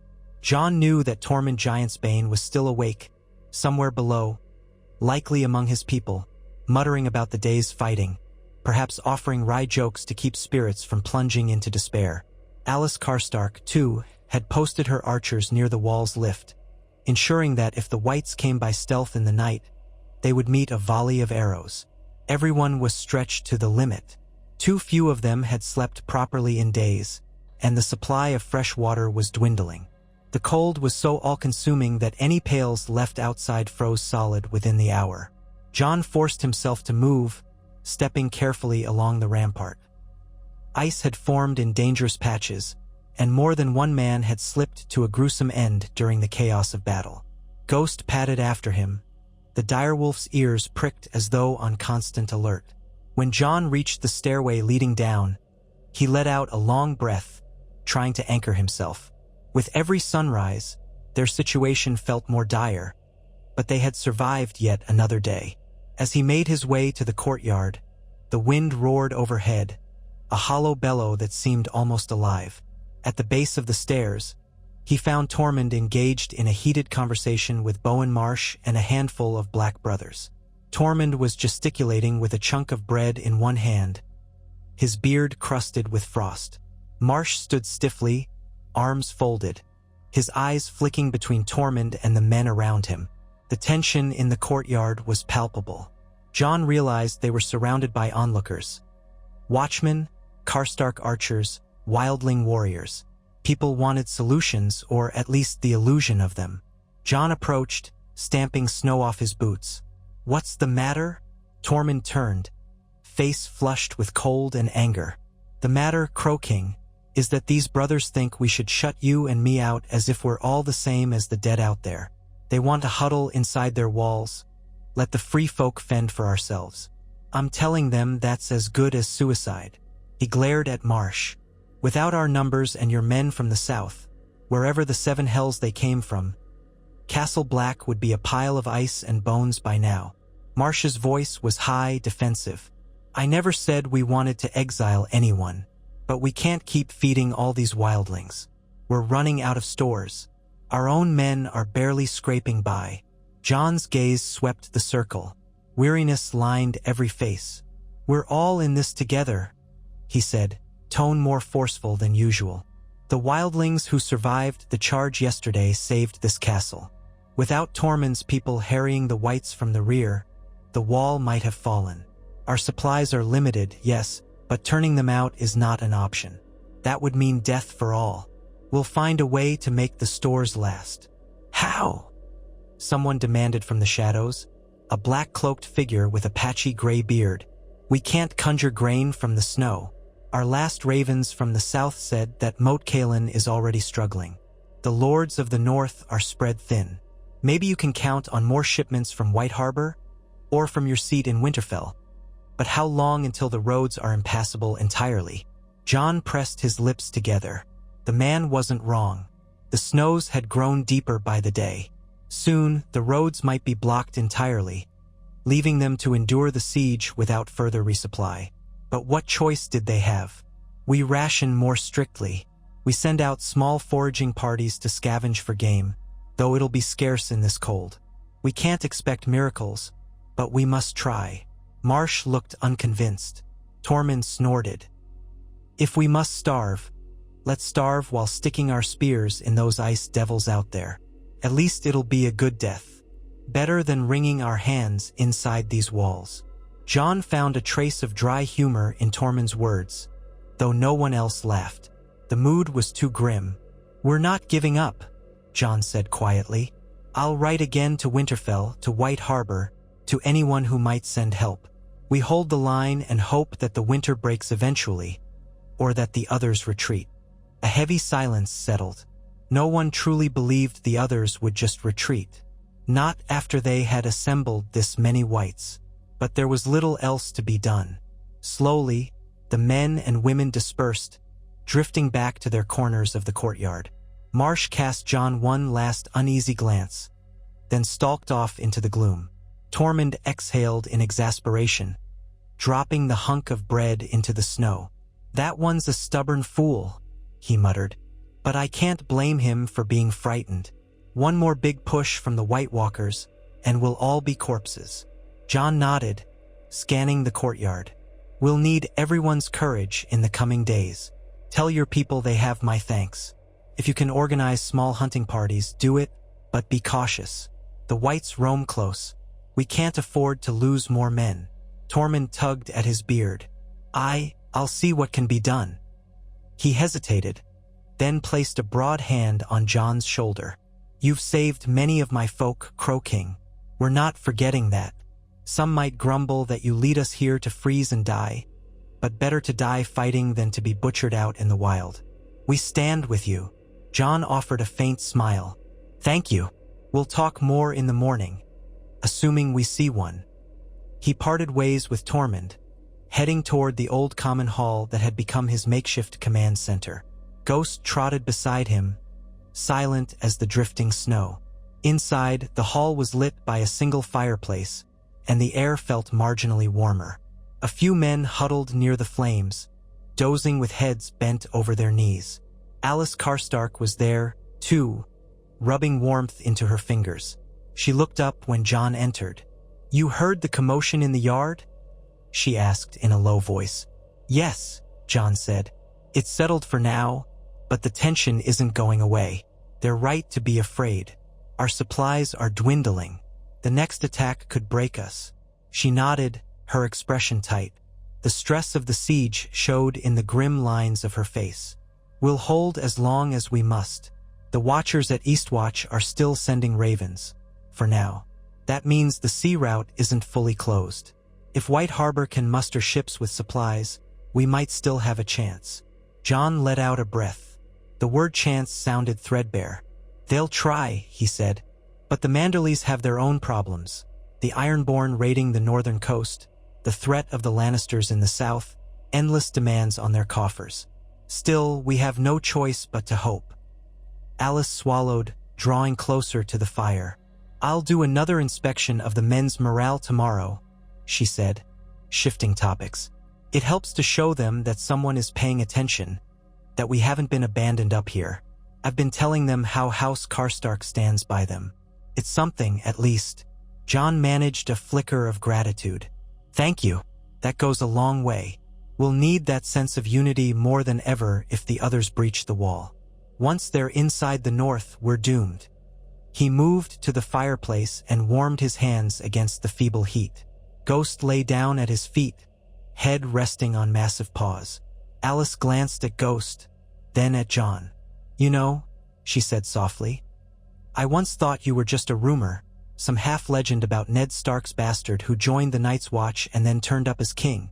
I never believed all that talk. But standing here, I see it's true enough. You truly are his son, in more ways than one." John went still. Every time someone mentioned Ned Stark's name, guilt twisted inside him. If Ned had known that John would one day kill Robb, the thought was too painful to fully accept. "I try to honor him," John said, voice hoarse, "but there's much I've done that I'm not proud of." Alice studied him with a gentle curiosity. "In war, we do things we never imagined we could. I lost my entire family to betrayal and madness. That forced me to be the Lady of Carhold. It forced me to kill my own uncle. I'm sure you've made hard choices, too. War spares no one." He didn't answer. The truth he carried was deeper than she could know. Instead, he only said, "Get some rest, Lady Karstark. We'll need our wits at dawn." She nodded, read the tension in his face, and did not pry further. With a quiet bow, she left him there, alone with his battered conscience. He sank onto a wooden bench, absent-mindedly scratching Ghost behind the ears. Even in the flickering firelight, he felt the cold pressing in, the hush of the near-midnight hour. An ache settled in his bones, and for a moment, exhaustion threatened to pull him under. But he could not rest, not fully. Too many nightmares waited when he closed his eyes. Instead, he focused on the flames, on their dance of light and shadow, letting them lull him into a half-dazed reflection. He recalled the old days in Winterfell, back before the wars, before his vow to the Night's Watch.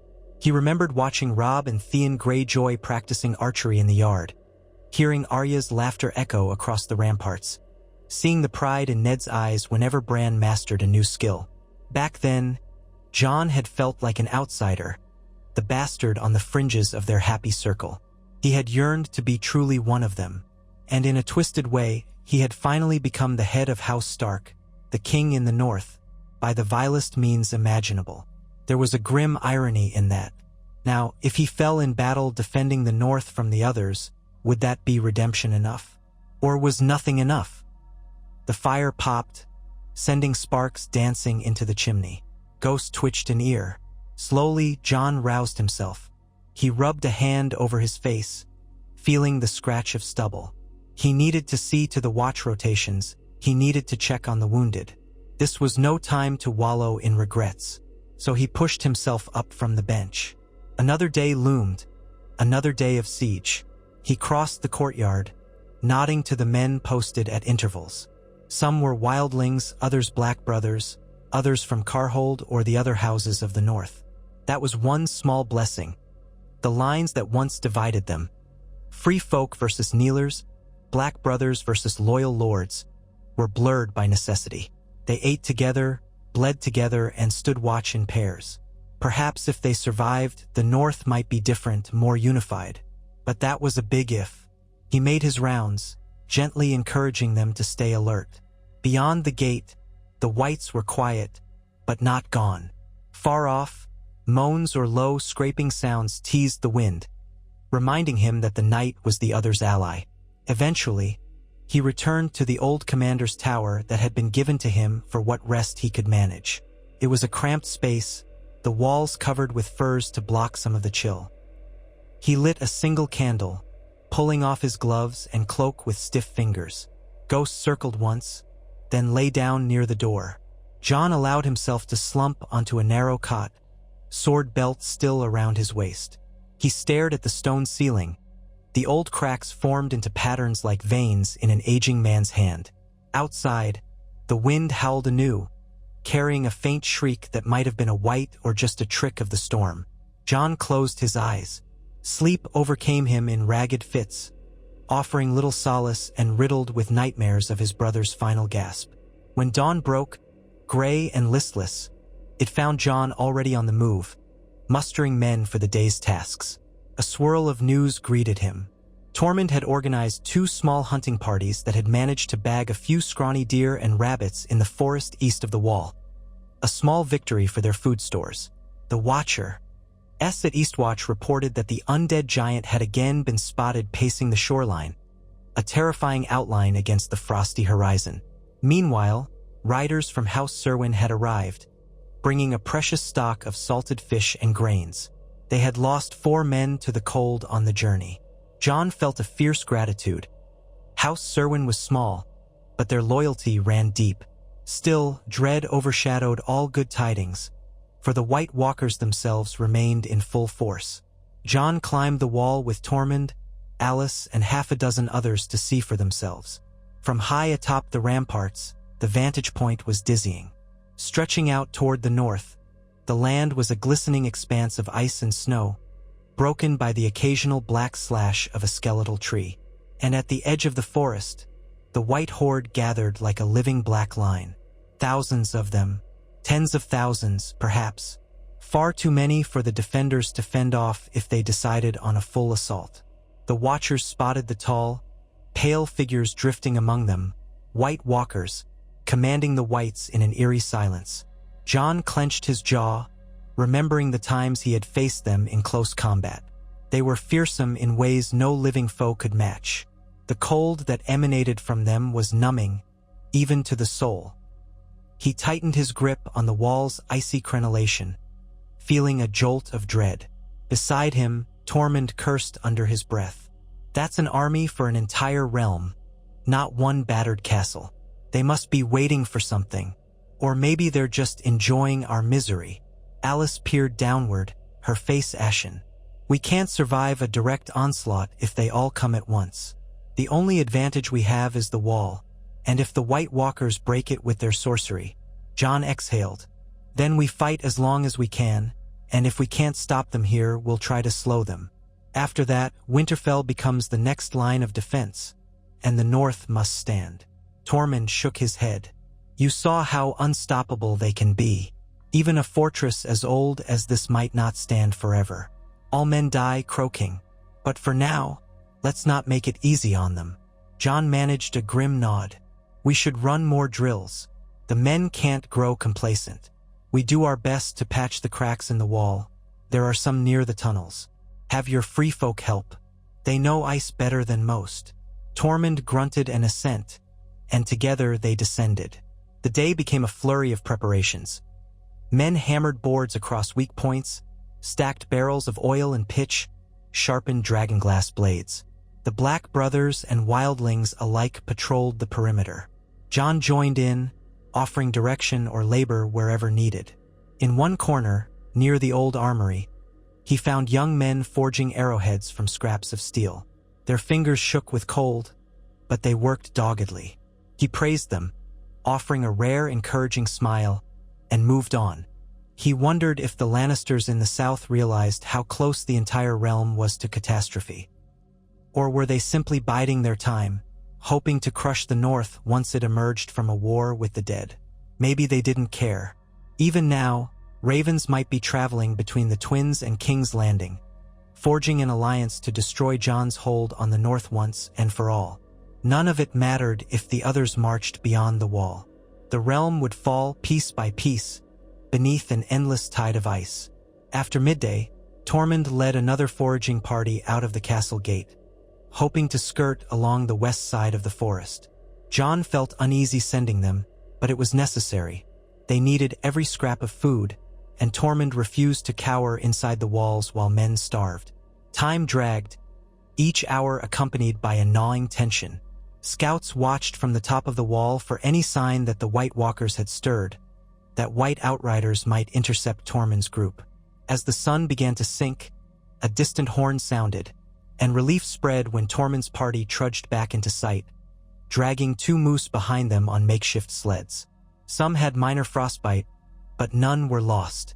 In a place so starved for hope, that meager success sparked a brief flicker of enthusiasm. Men hooped, crowding in the courtyard to see the fresh kill. Tormund wore a triumphant grin beneath his iced-over beard. "Told you I'd find something," he boasted. "Those beasts nearly gored us, but we carved them up well enough." Jon clapped him on the back. "You've done us all a great service. Get those moose to the kitchens, quickly. Your men should warm themselves by the fire." Men carried the animals off, and Tormund turned to Jon, still panting. "Any movement from our cold friends up north?" "None so far," Jon replied, eyeing the top of the wall. "We remain on guard.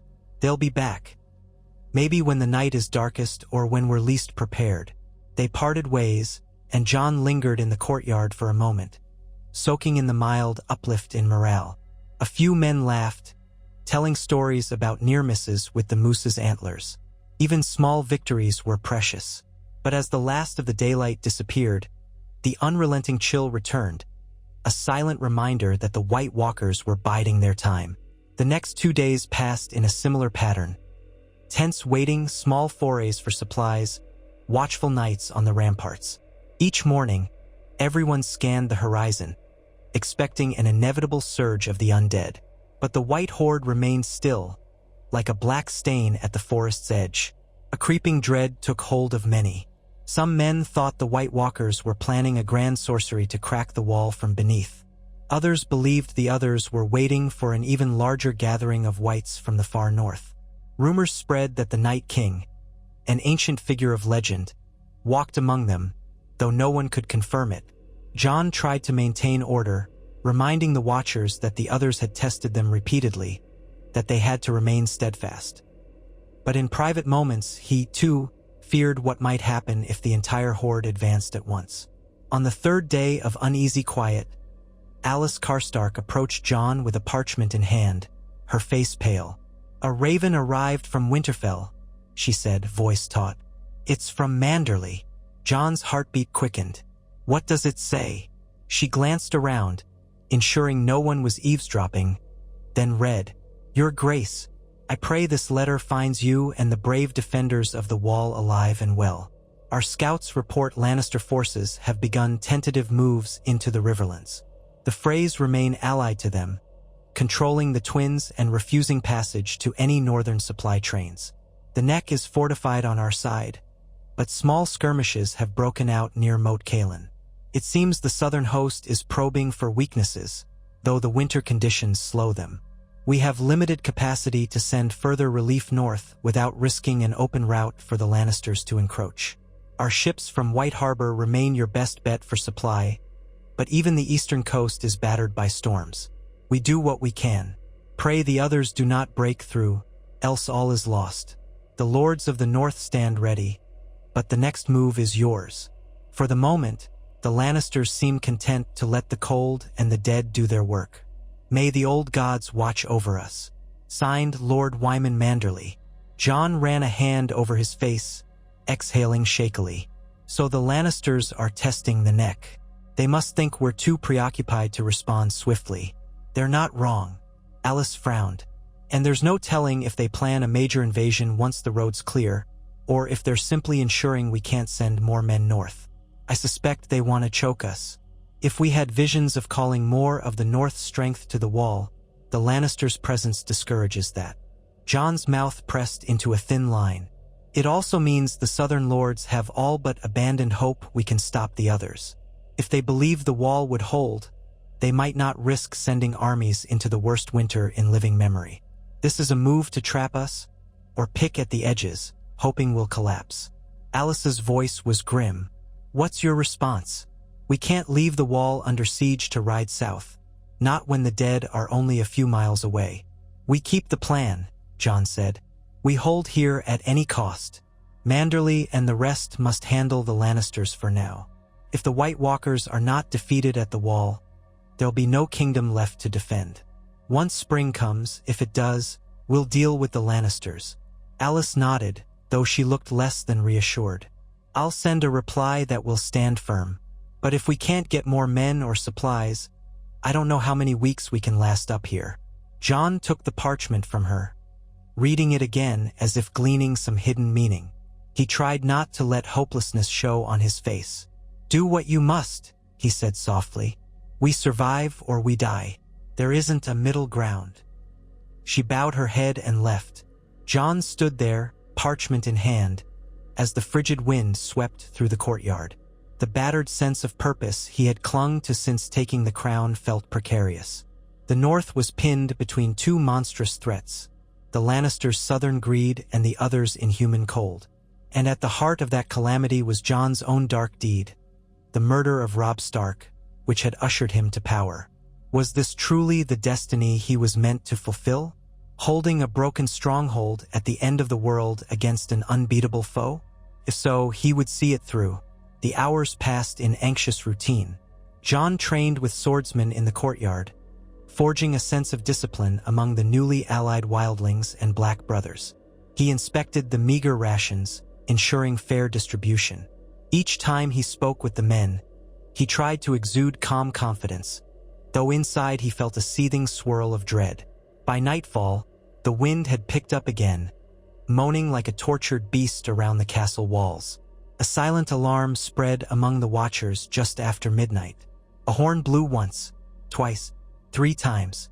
Jon threw on his cloak, grabbed Longclaw, and sprinted for the stairs. Men rushed from every corner of Castle Black, eyes wide with fear. On the ramparts, the watchers pointed into the dark. There, on the snowy plain, the White Walkers had begun to move, advancing with that eerie, measured gait. Thousands of whites followed, a slow wave of death. Flickering torchlight revealed glints of ice on their bones and flesh. The watchers drew breath in trembling unison. A new assault was beginning. Jon barked orders. Light the braziers, archers to the walls. Catapults loaded with oil and pitch, focus on the flanks. In the courtyard below, men scrambled. Tormund roared for the free folk to form lines. Alice Karstark ran to gather her archers, stringing bow after bow.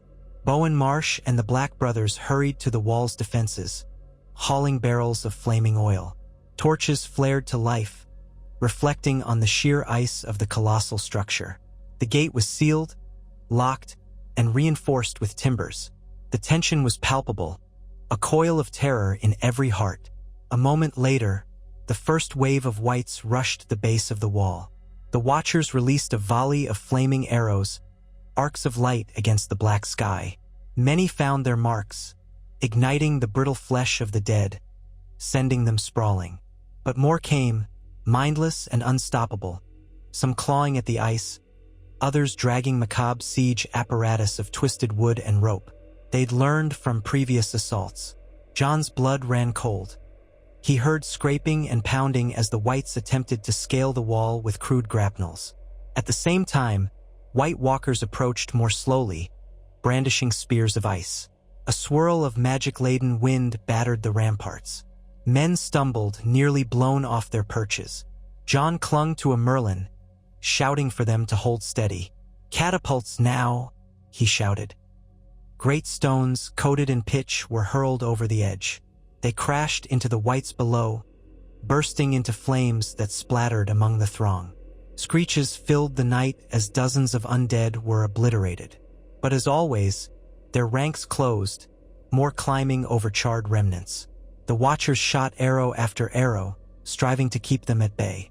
Tormund and a group of wildlings launched javelins down the wall's face, while black brothers poured boiling oil through murder holes in the rampart walkway.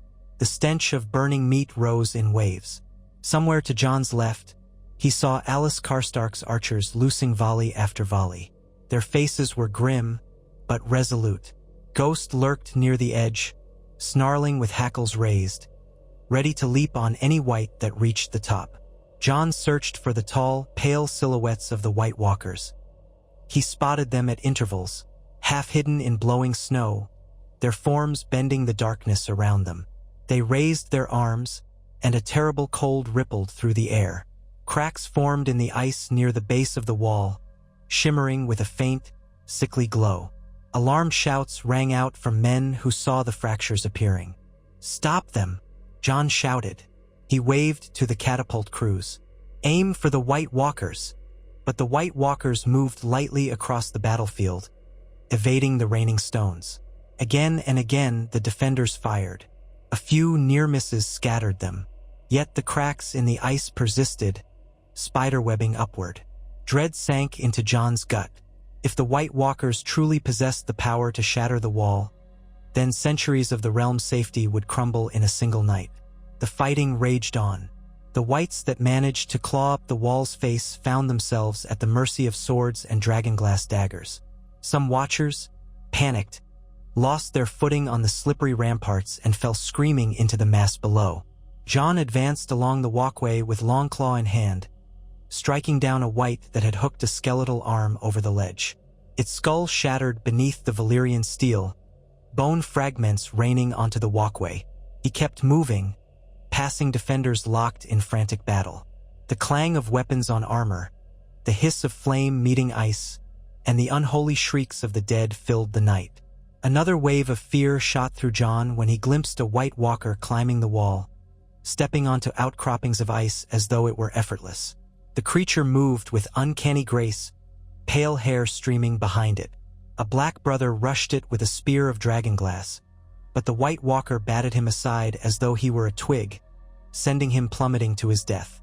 Jon grit his teeth, the cold intensifying around him. He advanced, ignoring the numbness creeping along his limbs. In his peripheral vision, he saw Tormund on another section of the wall, fighting a cluster of wights, roaring like a bear in the winter gloom. The White Walker caught sight of Jon. Blue eyes burned with ancient malice. It snarled, raising an ice sword that glimmered in the torchlight. For a single heartbeat, time slowed. Jon felt the memory of Hardhome roaring back at him, that terror of facing an inhuman foe. But he was no stranger to this fight. He set his stance, lifting Longclaw. They clashed. The White Walker's blade met the Valyrian steel with a sound like 1,000 icicles shattering at once.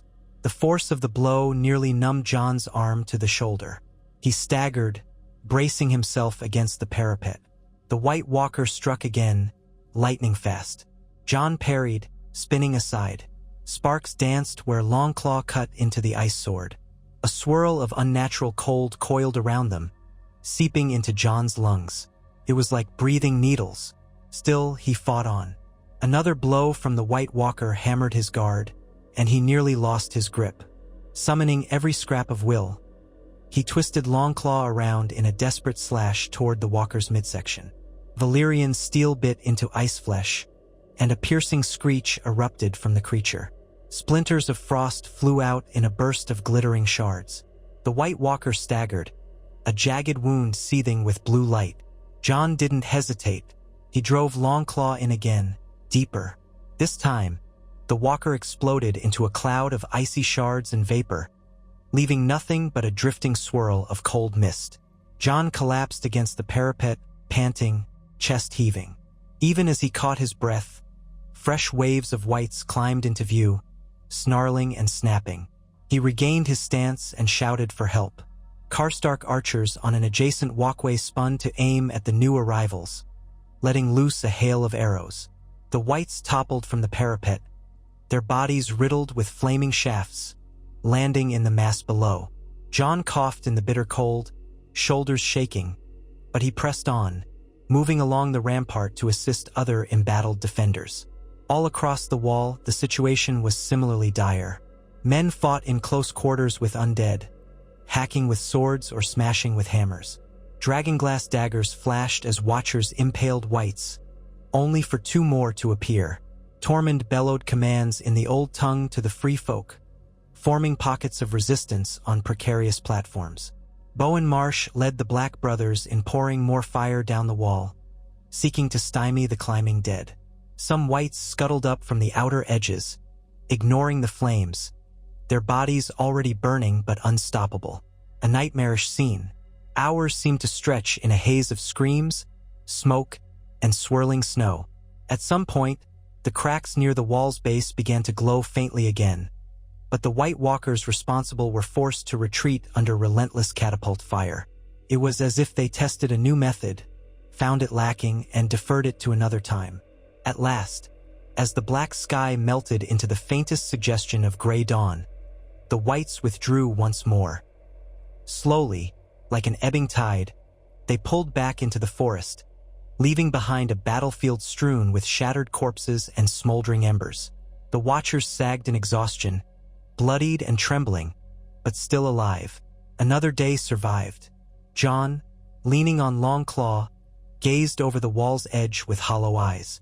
The cost had been enormous. The courtyard below was crammed with wounded men being tended by shell-shocked healers. Dozens more lay dead in the snow, some beyond recognition. The smell of burnt flesh clung to every breath. Tormund limped up to him, wiping gore from his beard. "We've lost close to a quarter of our men, maybe more," Tormund growled wearily. "But we made the devils bleed for it." Jon nodded, though the victory felt Pyrrhic. "They'll be back, and next time they might finish what they started." "How many White Walkers did you see?" Tormund spat over the edge. "Too many, and they fought harder this time. I had to kill a pair myself with a dragonglass axe. Lost good men doing it." He shook his head. "The day we run out of dragonglass or fire is the day we die." Jon lowered his gaze. He had no comforting words. "Let's see to the wounded, count our losses, and shore up what we can. That's all we can do." They descended together, the dawn revealing the wall's walkway slicked with black ice and stained with the remains of wights. The toll was evident in every face they passed. Some men were weeping quietly over fallen comrades. Others stared blankly, too shocked to speak. A few had broken limbs or deep gashes from white claws. Jon steeled himself, offering somber nods and clasped shoulders. In the courtyard, Alice Karstark organized a triage station where battered archers and swordsmen were treated by whatever volunteers could serve as healers. She looked up when Jon approached, her expression tight with sorrow. "We lost a third of the Karstarks," she said, voice quivering. "But we stood firm. More than some houses can say. We burned any who fell so they cowl. Dient be turned." Jon placed a hand on her shoulder. "You did well. Your men fought bravely. I'll see to it their families know of their valor." She swallowed hard, blinking back tears. "Thank you. We'll carry on." Jon moved on, stopping beside a mound of the dead. The stench was overpowering. To his dismay, he recognized among them several Black brothers who had once served under him at Castle Black when he was still a sworn brother. Part of him wanted to bury them in the crypts of Winterfell, but that was impossible. The only merciful option was the flames. So he stooped to help gather them onto pyres, working until his arms shook with weariness. Ghost prowled nearby, as if standing guard over the sorrowful task. When the grim work was done, the Watchers lit the pyres. Black smoke spiraled into the pale sky, carrying with it the final remains of the fallen. Jon turned away only when the heat grew too fierce against his face. For a moment, it seemed the entire castle had gone silent, except for the roar of the flames. The living watched with hollow eyes, each man haunted by how easily he might be the next one consigned to the fire. In that fragile hush, a raven's call broke the stillness. Its echo resounded along the courtyard. Jon, startled, looked up to see a bird flutter toward the rookery tower, black wings stark against the white sky. He exchanged a glance with Tormund, who shrugged. "Always more news," Tormund said darkly. Jon's heart pounded. Another message from Winterfell? Something from Eastwatch or the Shadow Tower? He forced his aching body into motion, climbing the rookery steps. Inside, the pungent smell of droppings and old feathers greeted him. The maester, an elderly man who had been pressed into duty when the previous had died, was hunched over, carefully unfastening the message from the raven's leg. He blinked up at Jon. "My lord, your grace, this one carries a sealed letter. It bears the sigil of a stag, if I'm not mistaken." Jon's brow furrowed. The Baratheon stag? But Stannis Baratheon was dead. Tommen Baratheon sat the Iron Throne in King's Landing, though he was a Lannister in all but name. "Let me see it." The maester handed over the missive, sealed with black wax. The imprint was indeed a stag's head. Jon's pulse quickened. Carefully, he broke the seal and unfolded the parchment. The script was elegant, the words concise. "To Jon Snow, King in the North, I write to you from Dragonstone. My name is Davos Seaworth, once in the service of Lord Stannis Baratheon, who claimed the Iron Throne. The war and its tragedies are known to you, no doubt. Stannis fell in the conflict, and I alone remain to carry on the fight against a greater threat. The White Walkers, or the others, as you call them. I have seen the dead rise. I have heard the tales from those who survived Hardhome. I know you stand at the wall, holding them back. I beg your audience. My new liege has reason to believe that only a united force can defeat the oncoming storm. We have resources that may help. I humbly request that you, or an envoy, meet with us at Dragonstone to discuss an alliance. The realm must stand together against the darkness, or we shall all die alone. Yours in faith, Ser Davos Seaworth." Jon read it twice, his heart hammering. Davos Seaworth he recalled from the stories. Stannis' right hand, a smuggler-turned-knight, known for honesty and unwavering loyalty. But Stannis was dead, so who was Davos's new liege? If he was at Dragonstone, perhaps the old Targaryen seat had been claimed by someone else. Rumors from across the narrow sea spoke of Daenerys Targaryen returning with dragons. Could it be her? Or was someone else establishing a foothold there? More importantly, the letter promised resources to fight the others, something the North desperately needed. But how could Jon leave the wall or spare men to journey to Dragonstone with the siege still raging? He clenched the parchment, torn by the possibility that help might exist. Allies with ships, dragons, or some other edge might tip the balance. But the threat was immediate and here. He folded the letter carefully. "Maester," he said softly, "prepare a raven in return. I will need time to think on what we say." The old man bowed. "As you will, your grace." Jon left the rookery, letter in hand, mind churning. Could he even trust Davos? The man had once served Stannis, who, for a time, had styled himself king of the North's ally. He had helped reclaim Winterfell from the Boltons, in another version of events, though here that story was tangled in betrayal and Robb's downfall. Still, Davos Seaworth was reputed to be a good man. If the realm had any chance, they needed all the allies they could muster. He found Tormund in the courtyard, rummaging through the supply wagons. "We've a new letter," Jon said, "from Ser Davos Seaworth at Dragonstone. He claims to have an army or resources to fight the others. He wants us to meet." Tormund raised a bushy eyebrow. "A smuggler knight, if the tales are true. He traveled with that stiff Stannis. If he has anything that can help us, we'd be fools not to hear him out." "Yes, but how? If I leave or send a large party, we weaken Castle Black. The White Walkers might seize the opportunity to crush the men remaining." "Then send a small group," Tormund suggested. "Someone you trust, who can speak for you. You stay here, leading the defense. You can't leave this place. You're the glue holding this whole mad gathering together." Jon considered. Alice Karstark could go. She's of noble birth, knows how to handle diplomacy. Or perhaps Manderley could send a representative. He's near the coast, has ships. But I need immediate trust if we're forging alliances. Tormund gave him a wry smile. "Might be your beloved crows want one of their own in such a mission. A black brother who knows you well. But I recall you parted ways with many old friends." He shrugged. "Whoever you choose, do it swiftly.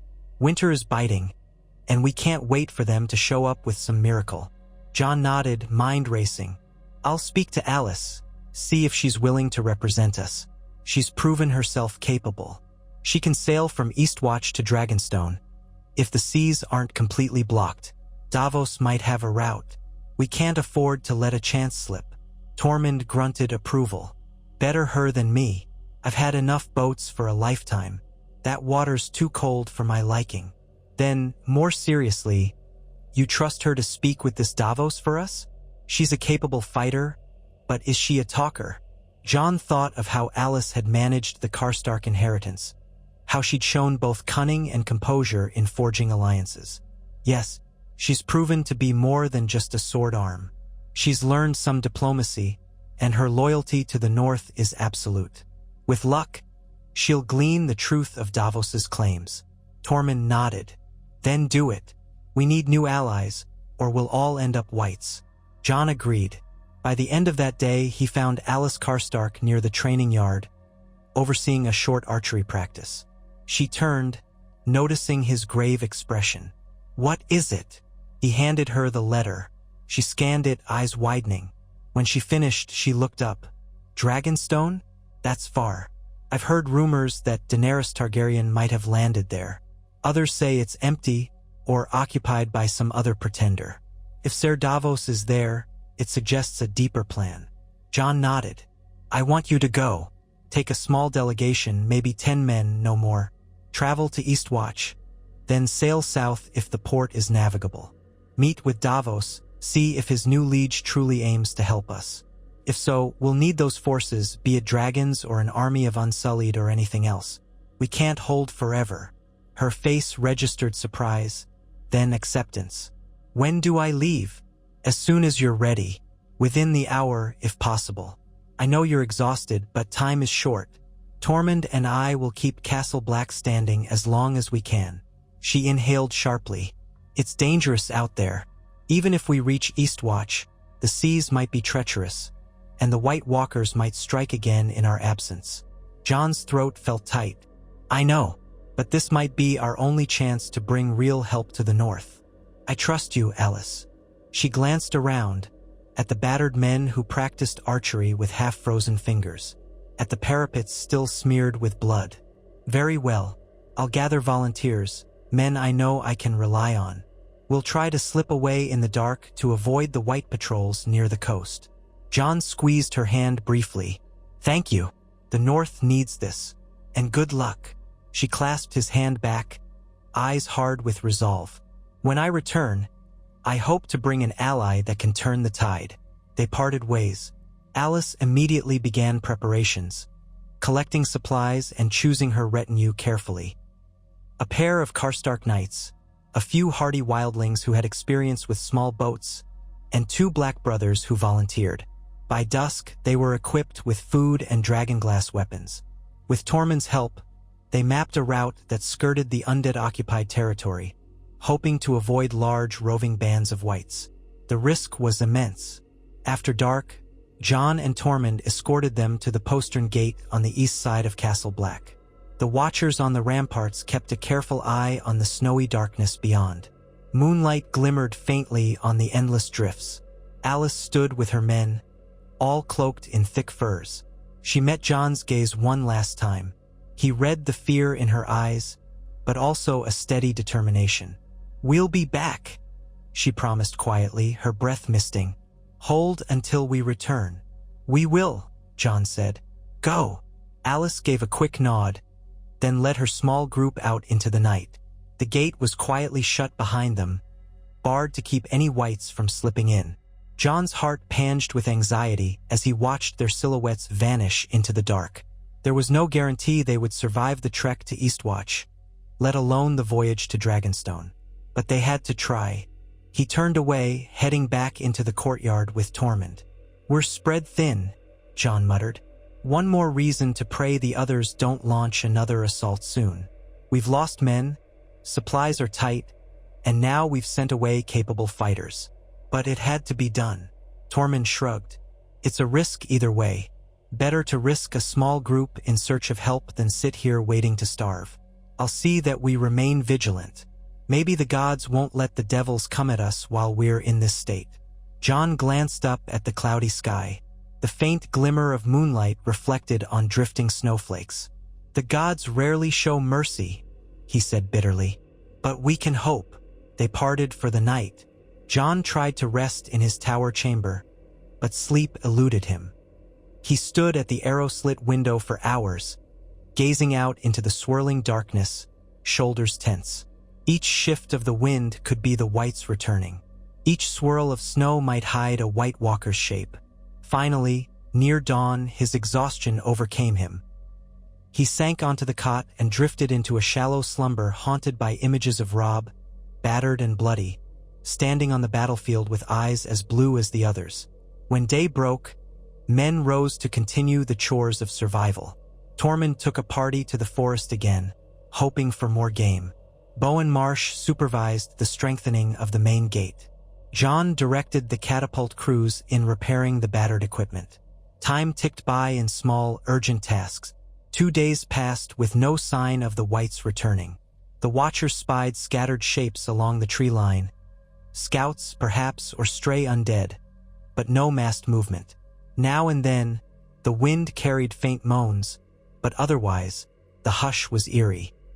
It was as if the White Walkers were content to let cold and hunger finish what their swords had begun.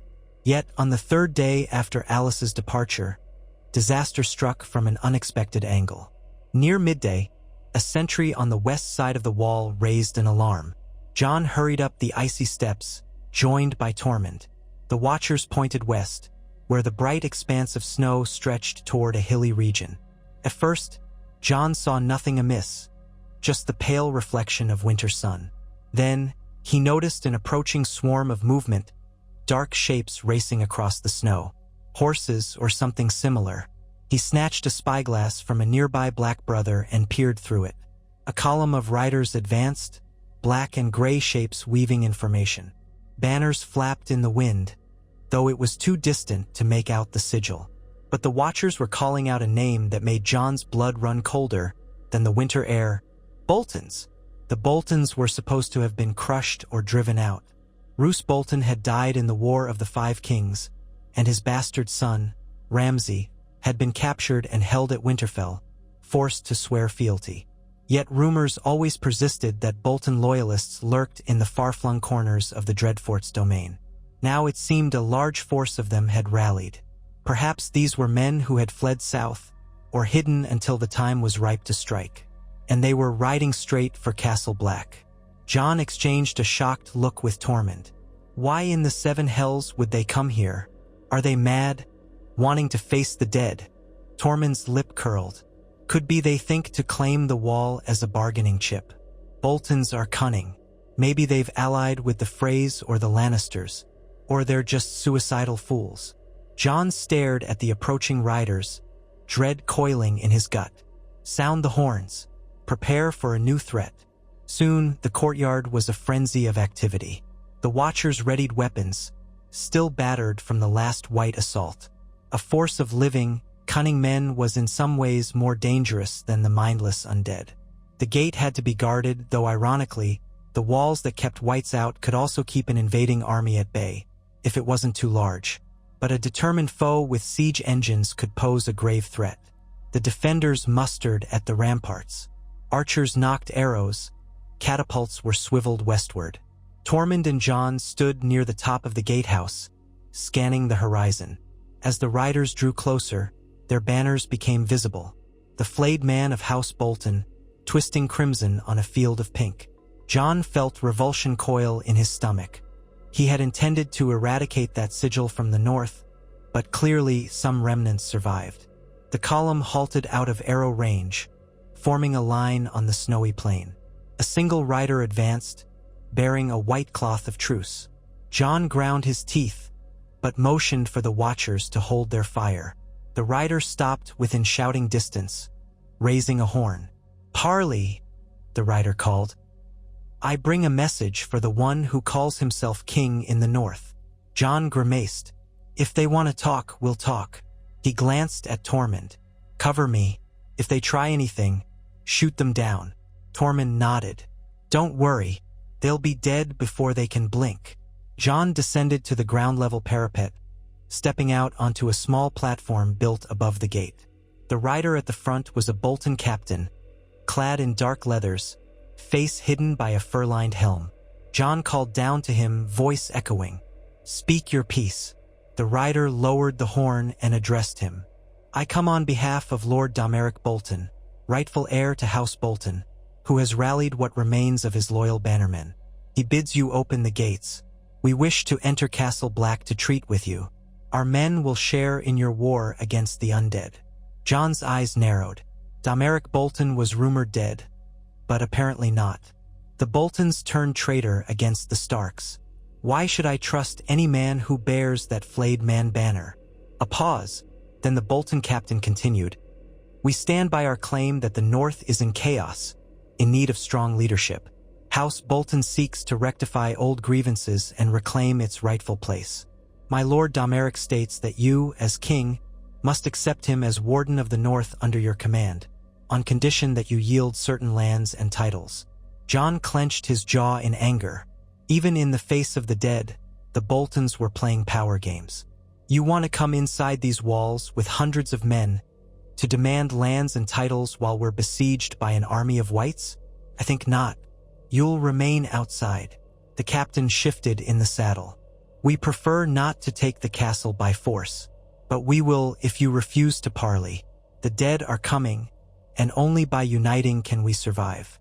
My lord says that if you open the gate to let us share in the defense, House Bolton will pledge men to fight.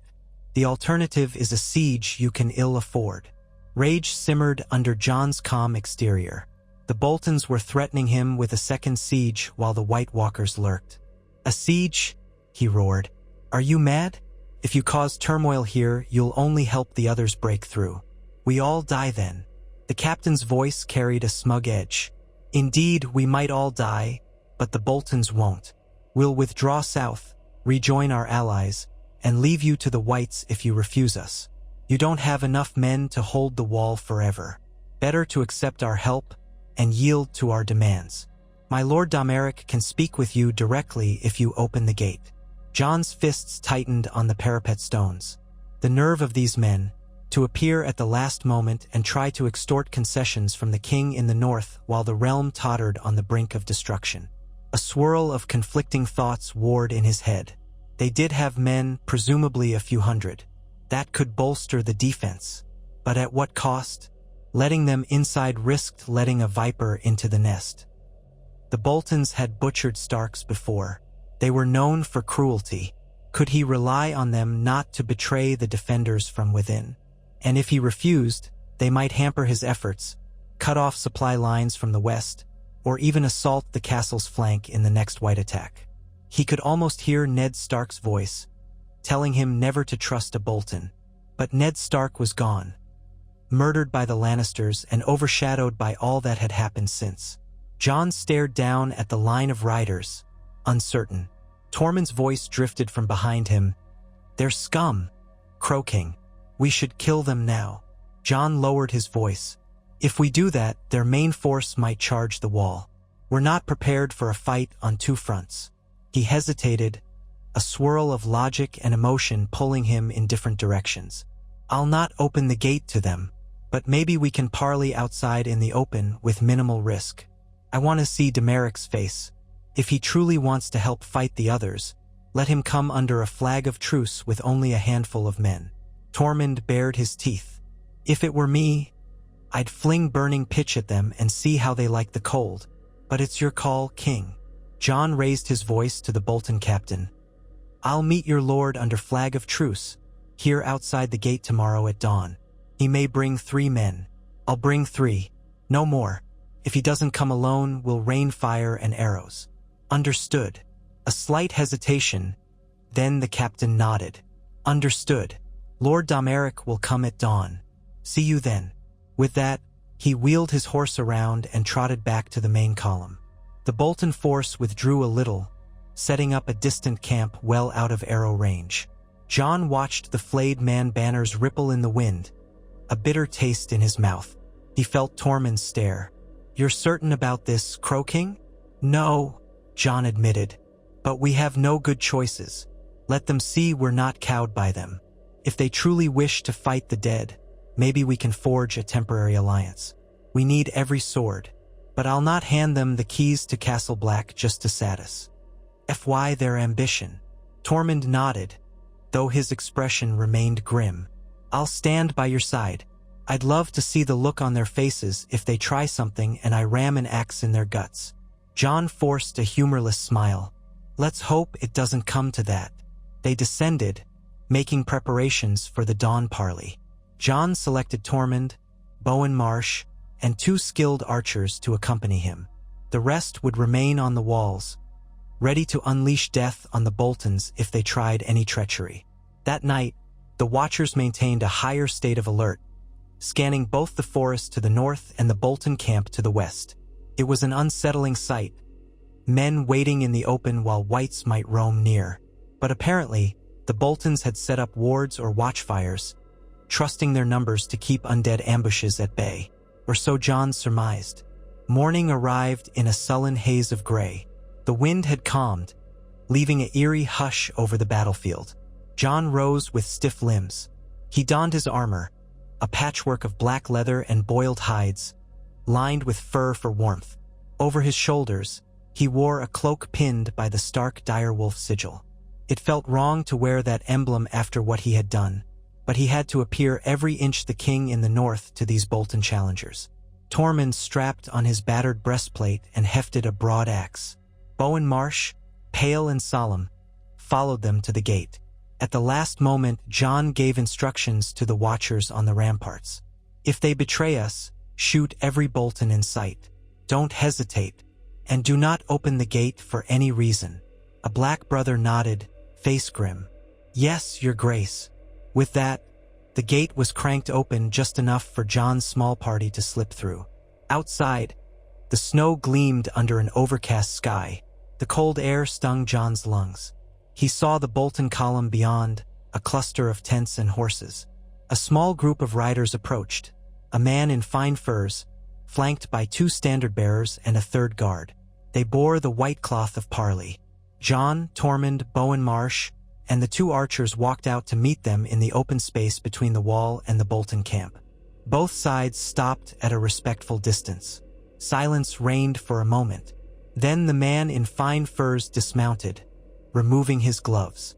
He had a youthful face with sharp features, dark hair, and pale skin.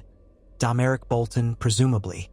His eyes were cold, and he wore the Bolton sigil on his breast, but in a more refined style than the battle-worn men behind him. He looked at Jon with an expression that was neither friendly nor openly hostile. "Jon Snow, king in the north," Domeric said with a measured tone. "I am Domeric Bolton, rightful lord of the Dreadfort. I come to negotiate our common survival." Jon took a breath. "If you're here for survival, you chose an odd time to make demands. We're besieged by the dead. Castle Black can't accommodate an entire Bolton army." Domeric inclined his head. "I understand your skepticism. My father, Roose, broke faith with House Stark. My half-brother, Ramsay, was a monster, but the Bolton line does not end with them. I see an opportunity to restore some measure of honor and ensure the North's future. We have 500 riders plus foot soldiers trailing behind. They can bolster your defenses." Tormund snorted. "For a price, I wager." Domeric smiled thinly. "We can't fight for free. The Dreadfort is half ruined, many of its lands seized by your loyal bannermen. We want them restored. We also want to reclaim the titles that belong to House Bolton, no more, no less. A seat on your council, the right to tax our old vassals, an oath that you won't punish us for our father's treasons." Rage flared in Jon's chest. The Boltons had murdered countless Starks and Northerners, betrayed Robb during the war, and now they wanted a seat at the table. But 500 men was a large force. That could tip the balance if the White Walkers attacked again. Could he afford to let pride overrule practicality? Bowen Marsh muttered, "We can't trust them." Jon steadied his breathing. "And how do I know you won't betray us again? Wait for the next White attack to slip a knife in our backs." Domeric spread his hands. "Because we'd all die if the wall falls. If House Bolton is to endure, we need the North to endure. We have no love for the Lannisters. We want to help you keep the wall intact. And afterwards, if we survive, we want our due." Jon glanced at Tormund, who gave a slight scowl, then nodded, as if to say, "This is your call." Jon's mind spun. A real alliance with the Boltons felt like a betrayal of everything the Starks once stood for. But if he refused their help and they turned away, Castle Black might not withstand another major assault, especially if the White Walkers came with new horrors. The risk was staggering either way. His words came out clipped. "I'll allow your men to camp outside Castle Black for now. We have no space inside the walls, and I'm not opening the gates to an entire Bolton force. If an attack comes, you'll fight beside us. If you fight bravely and prove your loyalty, we'll talk about lands and titles. Not before." Demeric's expression tightened. "That's not exactly the arrangement we hoped for. My men won't care to freeze out in the open." "I don't care," Jon said flatly. "You don't get to demand trust you haven't earned. Prove yourself in battle. Then I'll hear your requests. Or leave now. Either way, I won't open my gates to you." Demeric eyed him for a moment, weighing his options. "Very well. We'll camp in your shadow. But I warn you, if your watchers shoot at my men without cause, we'll respond in kind." Jon stiffened. "Then ensure they don't provoke us. Keep your distance from the wall and from our patrols. That's the only way this can work." A tense silence followed. Finally, Demeric nodded. "Done." He extended a gloved hand toward Jon, but Jon did not take it. Instead, he merely inclined his head, turning away. Demeric's eyes flickered with anger, but he said nothing, merely beckoned his guard to follow. They mounted up and rode back toward their camp. Jon inhaled shakily. The parley was over. He felt no satisfaction, only a renewed sense of dread. He had essentially invited the Boltons to remain here, a potential threat at his very doorstep, yet also a potential ally. Tormund shot him a sidelong look. "They'll stab us in the back the first chance they get." "Let them try," Jon answered, voice tight. "We have men on the walls." Bowen Marsh cleared his throat anxiously. "Your Grace, are we certain this was wise?" "Nothing about this is wise," Jon said. "But we need more swords or we're all dead men. One way or another."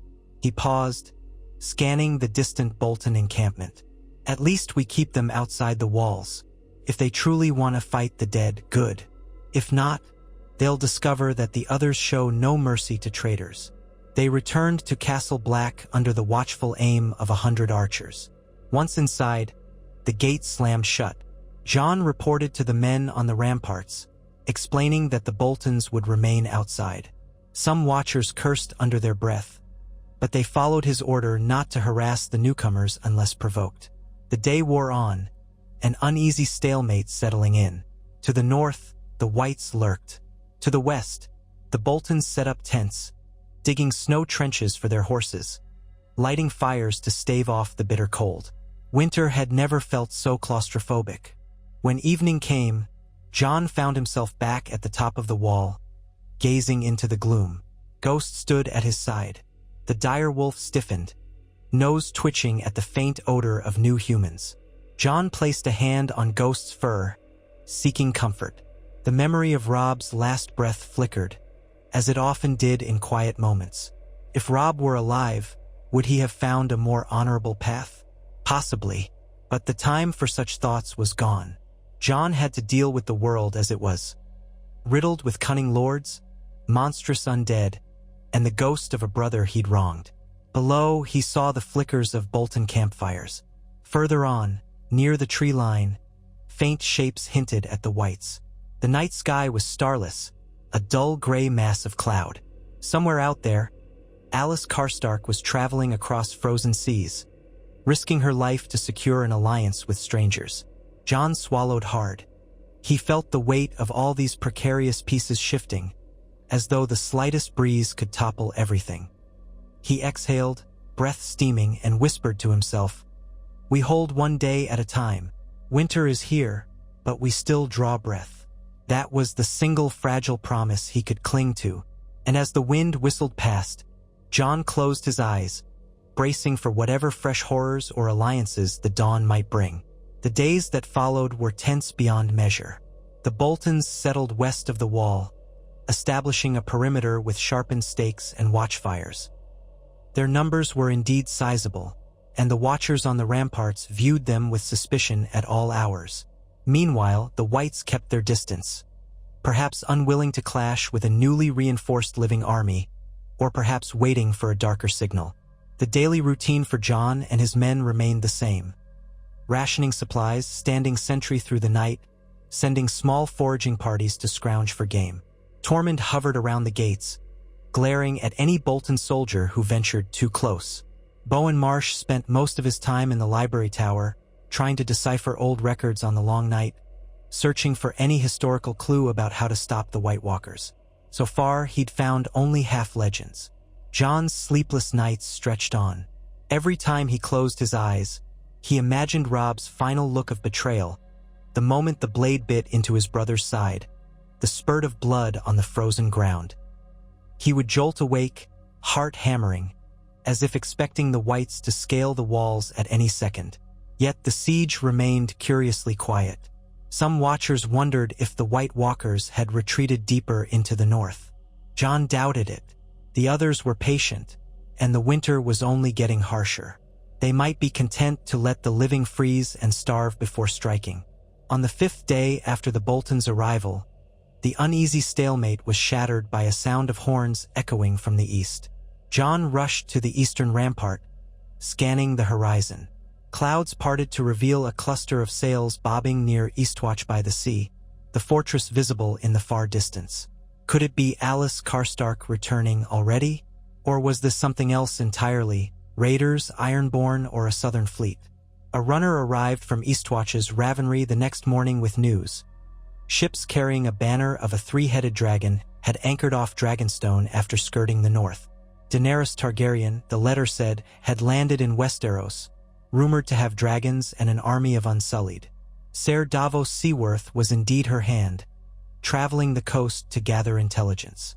The letter also hinted that an envoy from the north, no doubt Alys Karstark, had reached Dragonstone.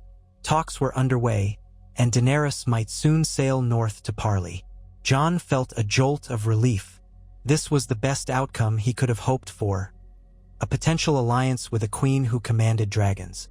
If the rumors were true, Dragonfire might be the key to stopping the dead. Yet excitement warred with trepidation. Would Daenerys Targaryen demand fealty? Would she accept Jon as king in the north or insist on becoming queen over all of Westeros? He might be forced to choose between bending the knee or rejecting a powerful ally. And the Boltons, entrenched outside, would likely object to a Targaryen queen. But overshadowing all was the reality. If she truly had dragons, that might be the only chance to burn the White Walkers en masse.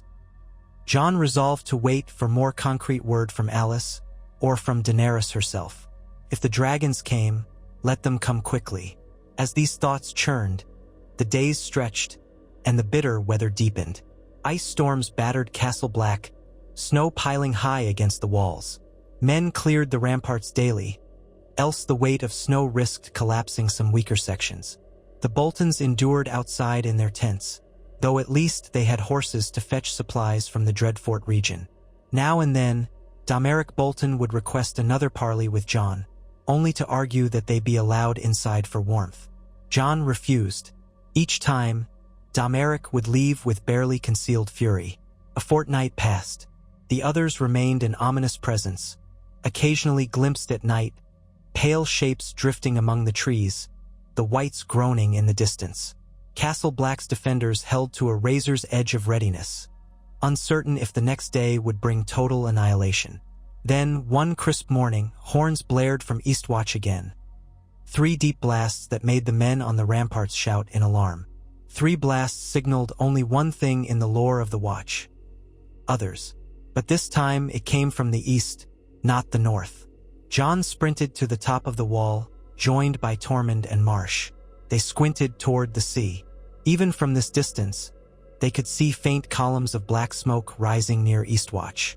The shape of the fortress was partially obscured by haze. Marsh's face went ashen. It seems the others attacked Eastwatch? But how? Are there whites that can cross the sea? Jon swallowed.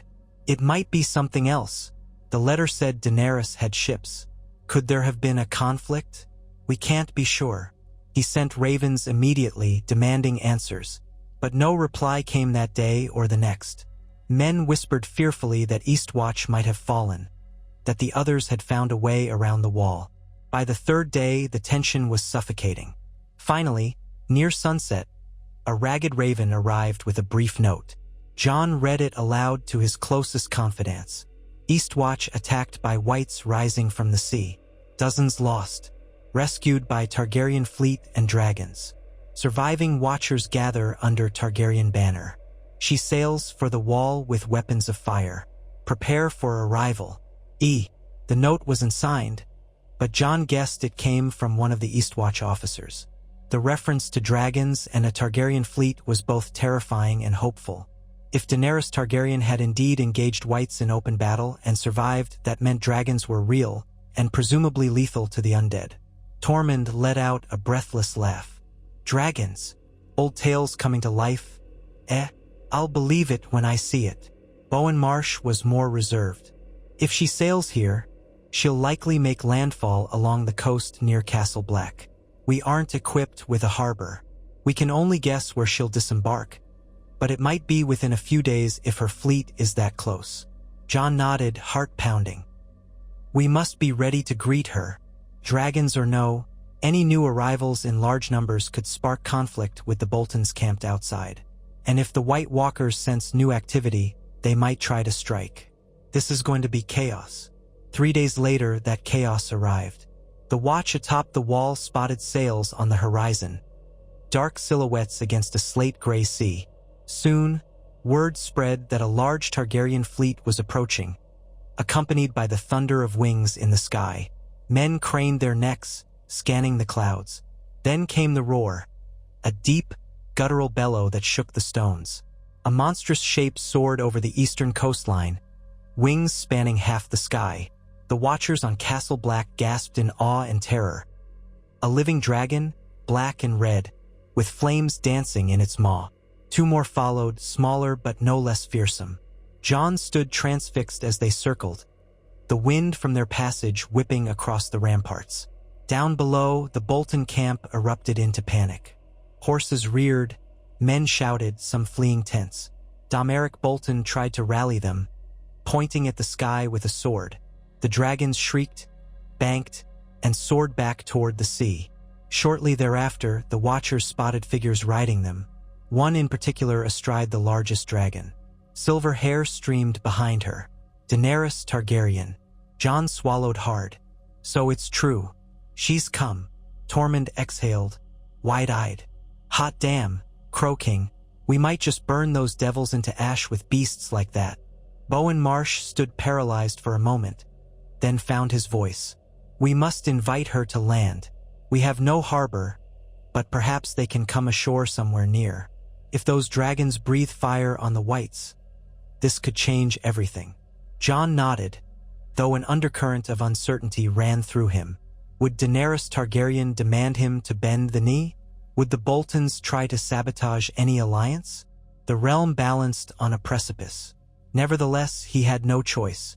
He commanded archers on the wall to stand down, to refrain from shooting at the dragons. A messenger was dispatched along the coastline to wave banners of truce, guiding the Targaryen ships to a small inlet near Eastwatch Road. Tormund volunteered to ride out in person, ensuring no one panicked and attacked the dragons in fear. Jon agreed, but decided he himself must greet Daenerys. This was too important to entrust to anyone else. They readied a small party. Jon, Tormund, Bowen Marsh, a handful of Black brothers, and Ghost. The rest stayed to guard Castle Black. Before departing, Jon cast a wary glance at the Bolton encampment. Demeric's men were stirring, clearly alarmed by the dragons overhead. Let them be. If they tried anything while Jon was gone, the watchers on the wall would respond. At worst, Daenerys's dragons might incinerate them. Jon tried to bury his anxiety as he led his group along the eastern road. The journey took half a day over snowbound terrain. Eventually, They crested a rise and saw the Targaryen fleet anchored in a sheltered bay. A cluster of ships, sails emblazoned with the three-headed dragon of House Targaryen, bobbed among chunks of ice. On the shore, men wearing matching black and red uniforms were erecting a rudimentary camp. Unsullied, by the look of them, tall spears disciplined ranks. Among them, Dothraki warriors roamed with curved blades, scanning the horizon with suspicious eyes. Dragons circled overhead, occasionally perching on rocky outcroppings. The sight was surreal, an image from ancient history. Jon's heart thudded as he approached, Ghost padding at his heels. Tormund cursed under his breath, muttering how these Easterners looked as fearsome as the others in their own way. When they neared the camp, a group of Unsullied lowered spears in a silent but threatening stance. Jon raised his hands, showing no hostility. One Unsullied stepped forward, expression stern, but spoke in the common tongue. "State your name and purpose." Jon took a breath. "I am Jon Snow, king in the north, sworn to guard the realm against the White Walkers. I come to greet Daenerys Targaryen." The Unsullied eyed him, then signaled to a man behind him. A lean figure in battered armor, a beard streaked with gray. Ser Davos Seaworth emerged, a cautious smile forming on his lips. "Jon Snow at last," Davos said. "I've heard much about you. I'm Davos Seaworth, hand of the Queen to Daenerys Targaryen. My friend Alice Karstark spoke well of you. I'm pleased to see you alive." Jon felt relief flood him at the mention of Alice. "She's here? Is she safe?" Davos nodded. "Aye, though the journey was harrowing. She can speak for herself. Come along." He beckoned them into the camp. The Unsullied parted, forming a corridor of silent watchers. Tormund cast them an appraising glance but said nothing. Bowen Marsh tried to remain stoic, though he was clearly rattled by the foreign discipline. Jon kept Ghost close, hoping the direwolf wouldn't spook the soldiers. Hay passed lines of Dothraki warriors tending their horses, cooking fires that smelled of unfamiliar spices, crates stacked with supplies from across the narrow sea. Finally, they arrived at a large central pavilion. Two figures stood waiting. One was Alice Karstark, looking travel-worn but uninjured, a small bandage on her forearm. The other was Daenerys Targaryen herself, hair as pale as moonlight, wearing a heavy cloak trimmed with red. She was shorter than Jon expected, but her presence seemed to fill the space, her expression keen and assessing. Alice broke into a relieved smile upon seeing Jon, bowing her head respectfully. "Your Grace, you made it. I was worried, with the Boltons and the undead." Jon returned the smile, nodding at her. Then he faced Daenerys.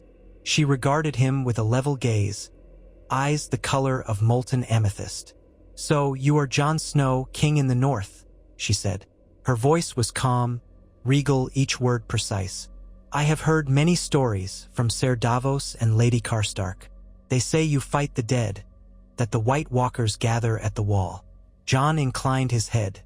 "I am, and they do. The situation is dire. Castle Black is under siege, and the entire north may fall if we don't destroy the others." Daenerys pursed her lips. "I have traveled far to reclaim my birthright as Queen of the Seven Kingdoms. But I have also come because I believe in more than thrones. If the dead truly threaten all life, then even my claim means nothing if we don't stand together. My dragons have already burned whites at Eastwatch.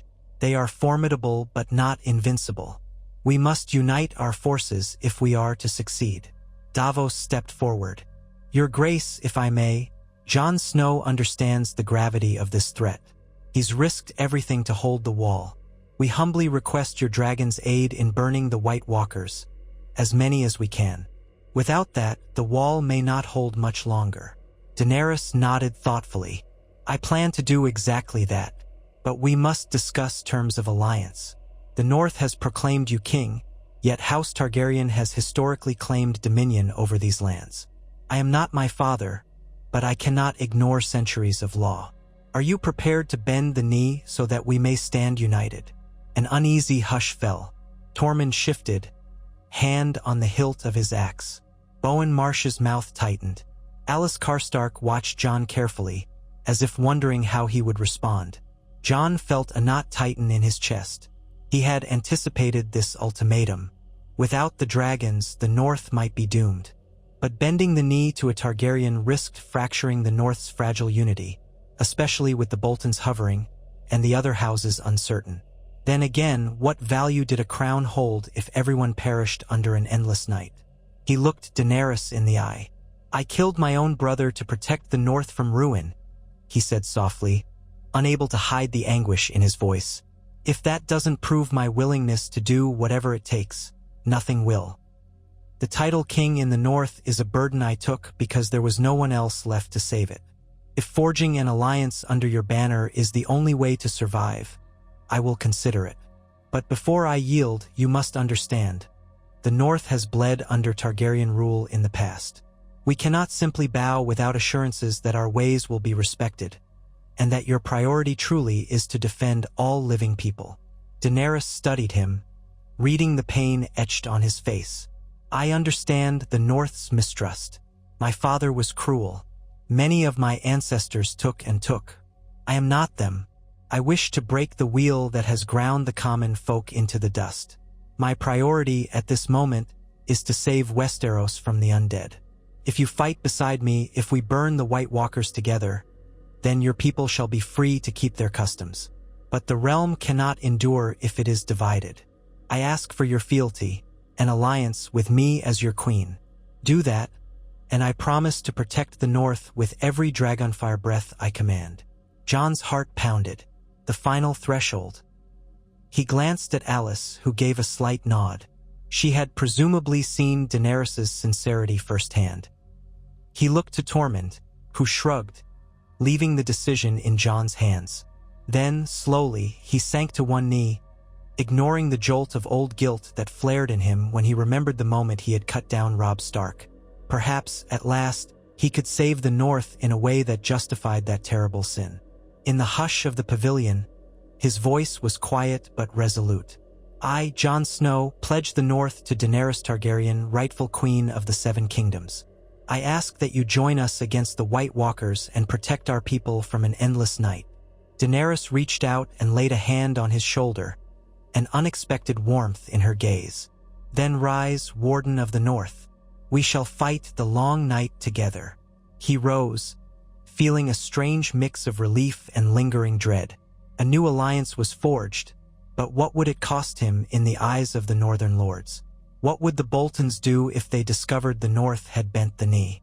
Jon steeled himself. Survival came first, as it always had. If Daenerys' dragons could obliterate the horde of the dead, it would be worth any price. They spent hours talking strategy around a fire, joined by Davos, Alice, Tormund, and a few of Daenerys' closest advisors, Grey Worm, the Unsullied commander, and a Dothraki Khal named Kotho, who seemed eager for battle. They pored over maps of the region, discussing where the Whites might be massed, how to position dragons to strike at the White Walkers.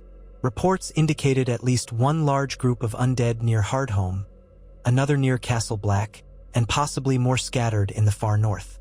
Daenerys insisted that her dragons could burn them in sweeping flights, but Jon cautioned that the White Walkers possessed magic that could harm even dragons. They had to be precise. Toward the evening's end, Daenerys turned to Jon. "We must move quickly. My forces can't remain at sea for long, not with winter storms raging. I propose we march on Castle Black with the bulk of the Unsullied, while the Dothraki skirt the forest to hunt Whites. I will fly my dragons overhead to protect the column. Once we've secured Castle Black, we can confront the main army of the dead." Jon agreed, though he warned that the Boltons were camped near Castle Black and might cause trouble. Daenerys' violet eyes narrowed. "If they stand in my way, they'll regret it." Davos more diplomatically added, "We should attempt reason first. Their swords might help in the final battle.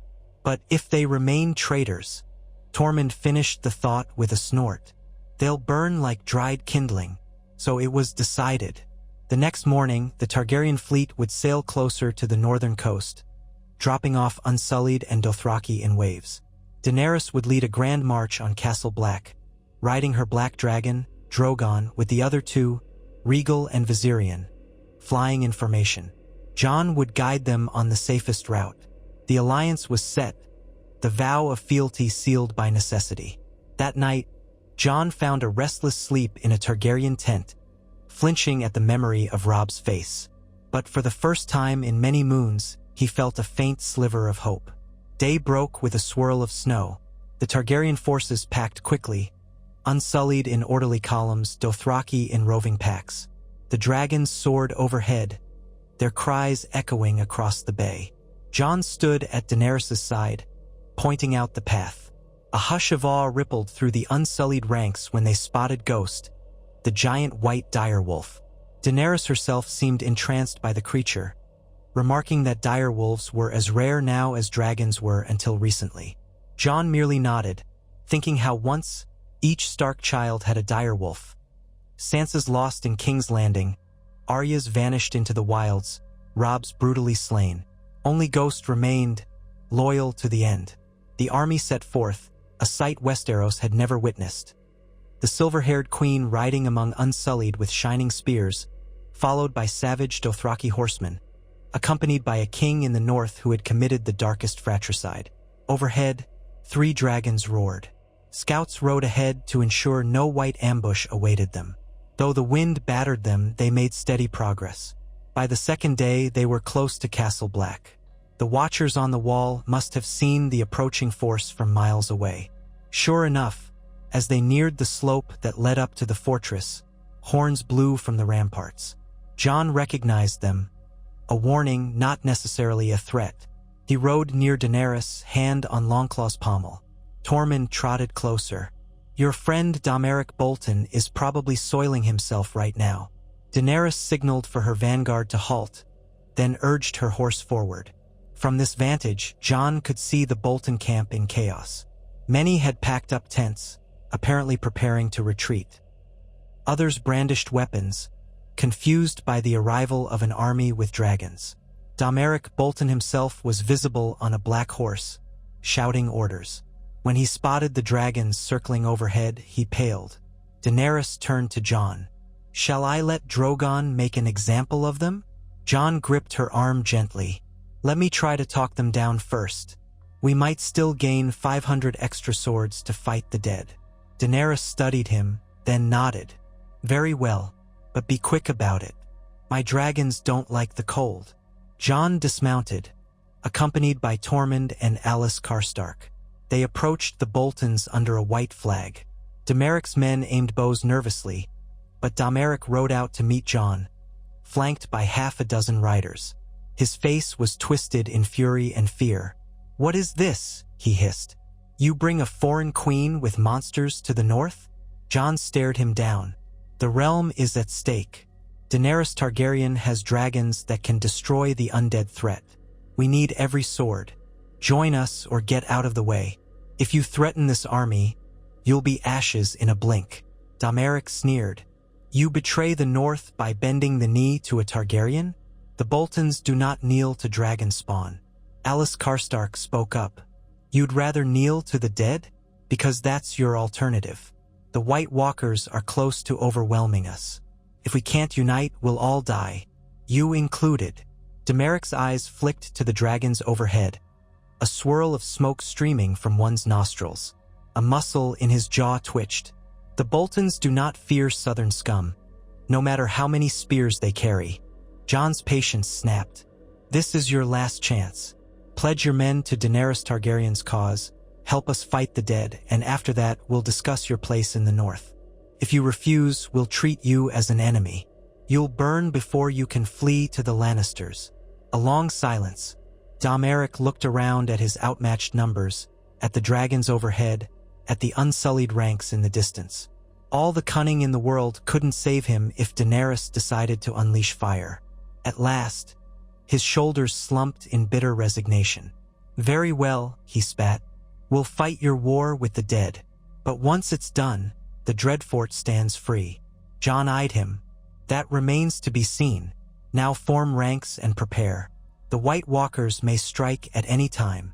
Domeric snarled something under his breath but turned to rally his men.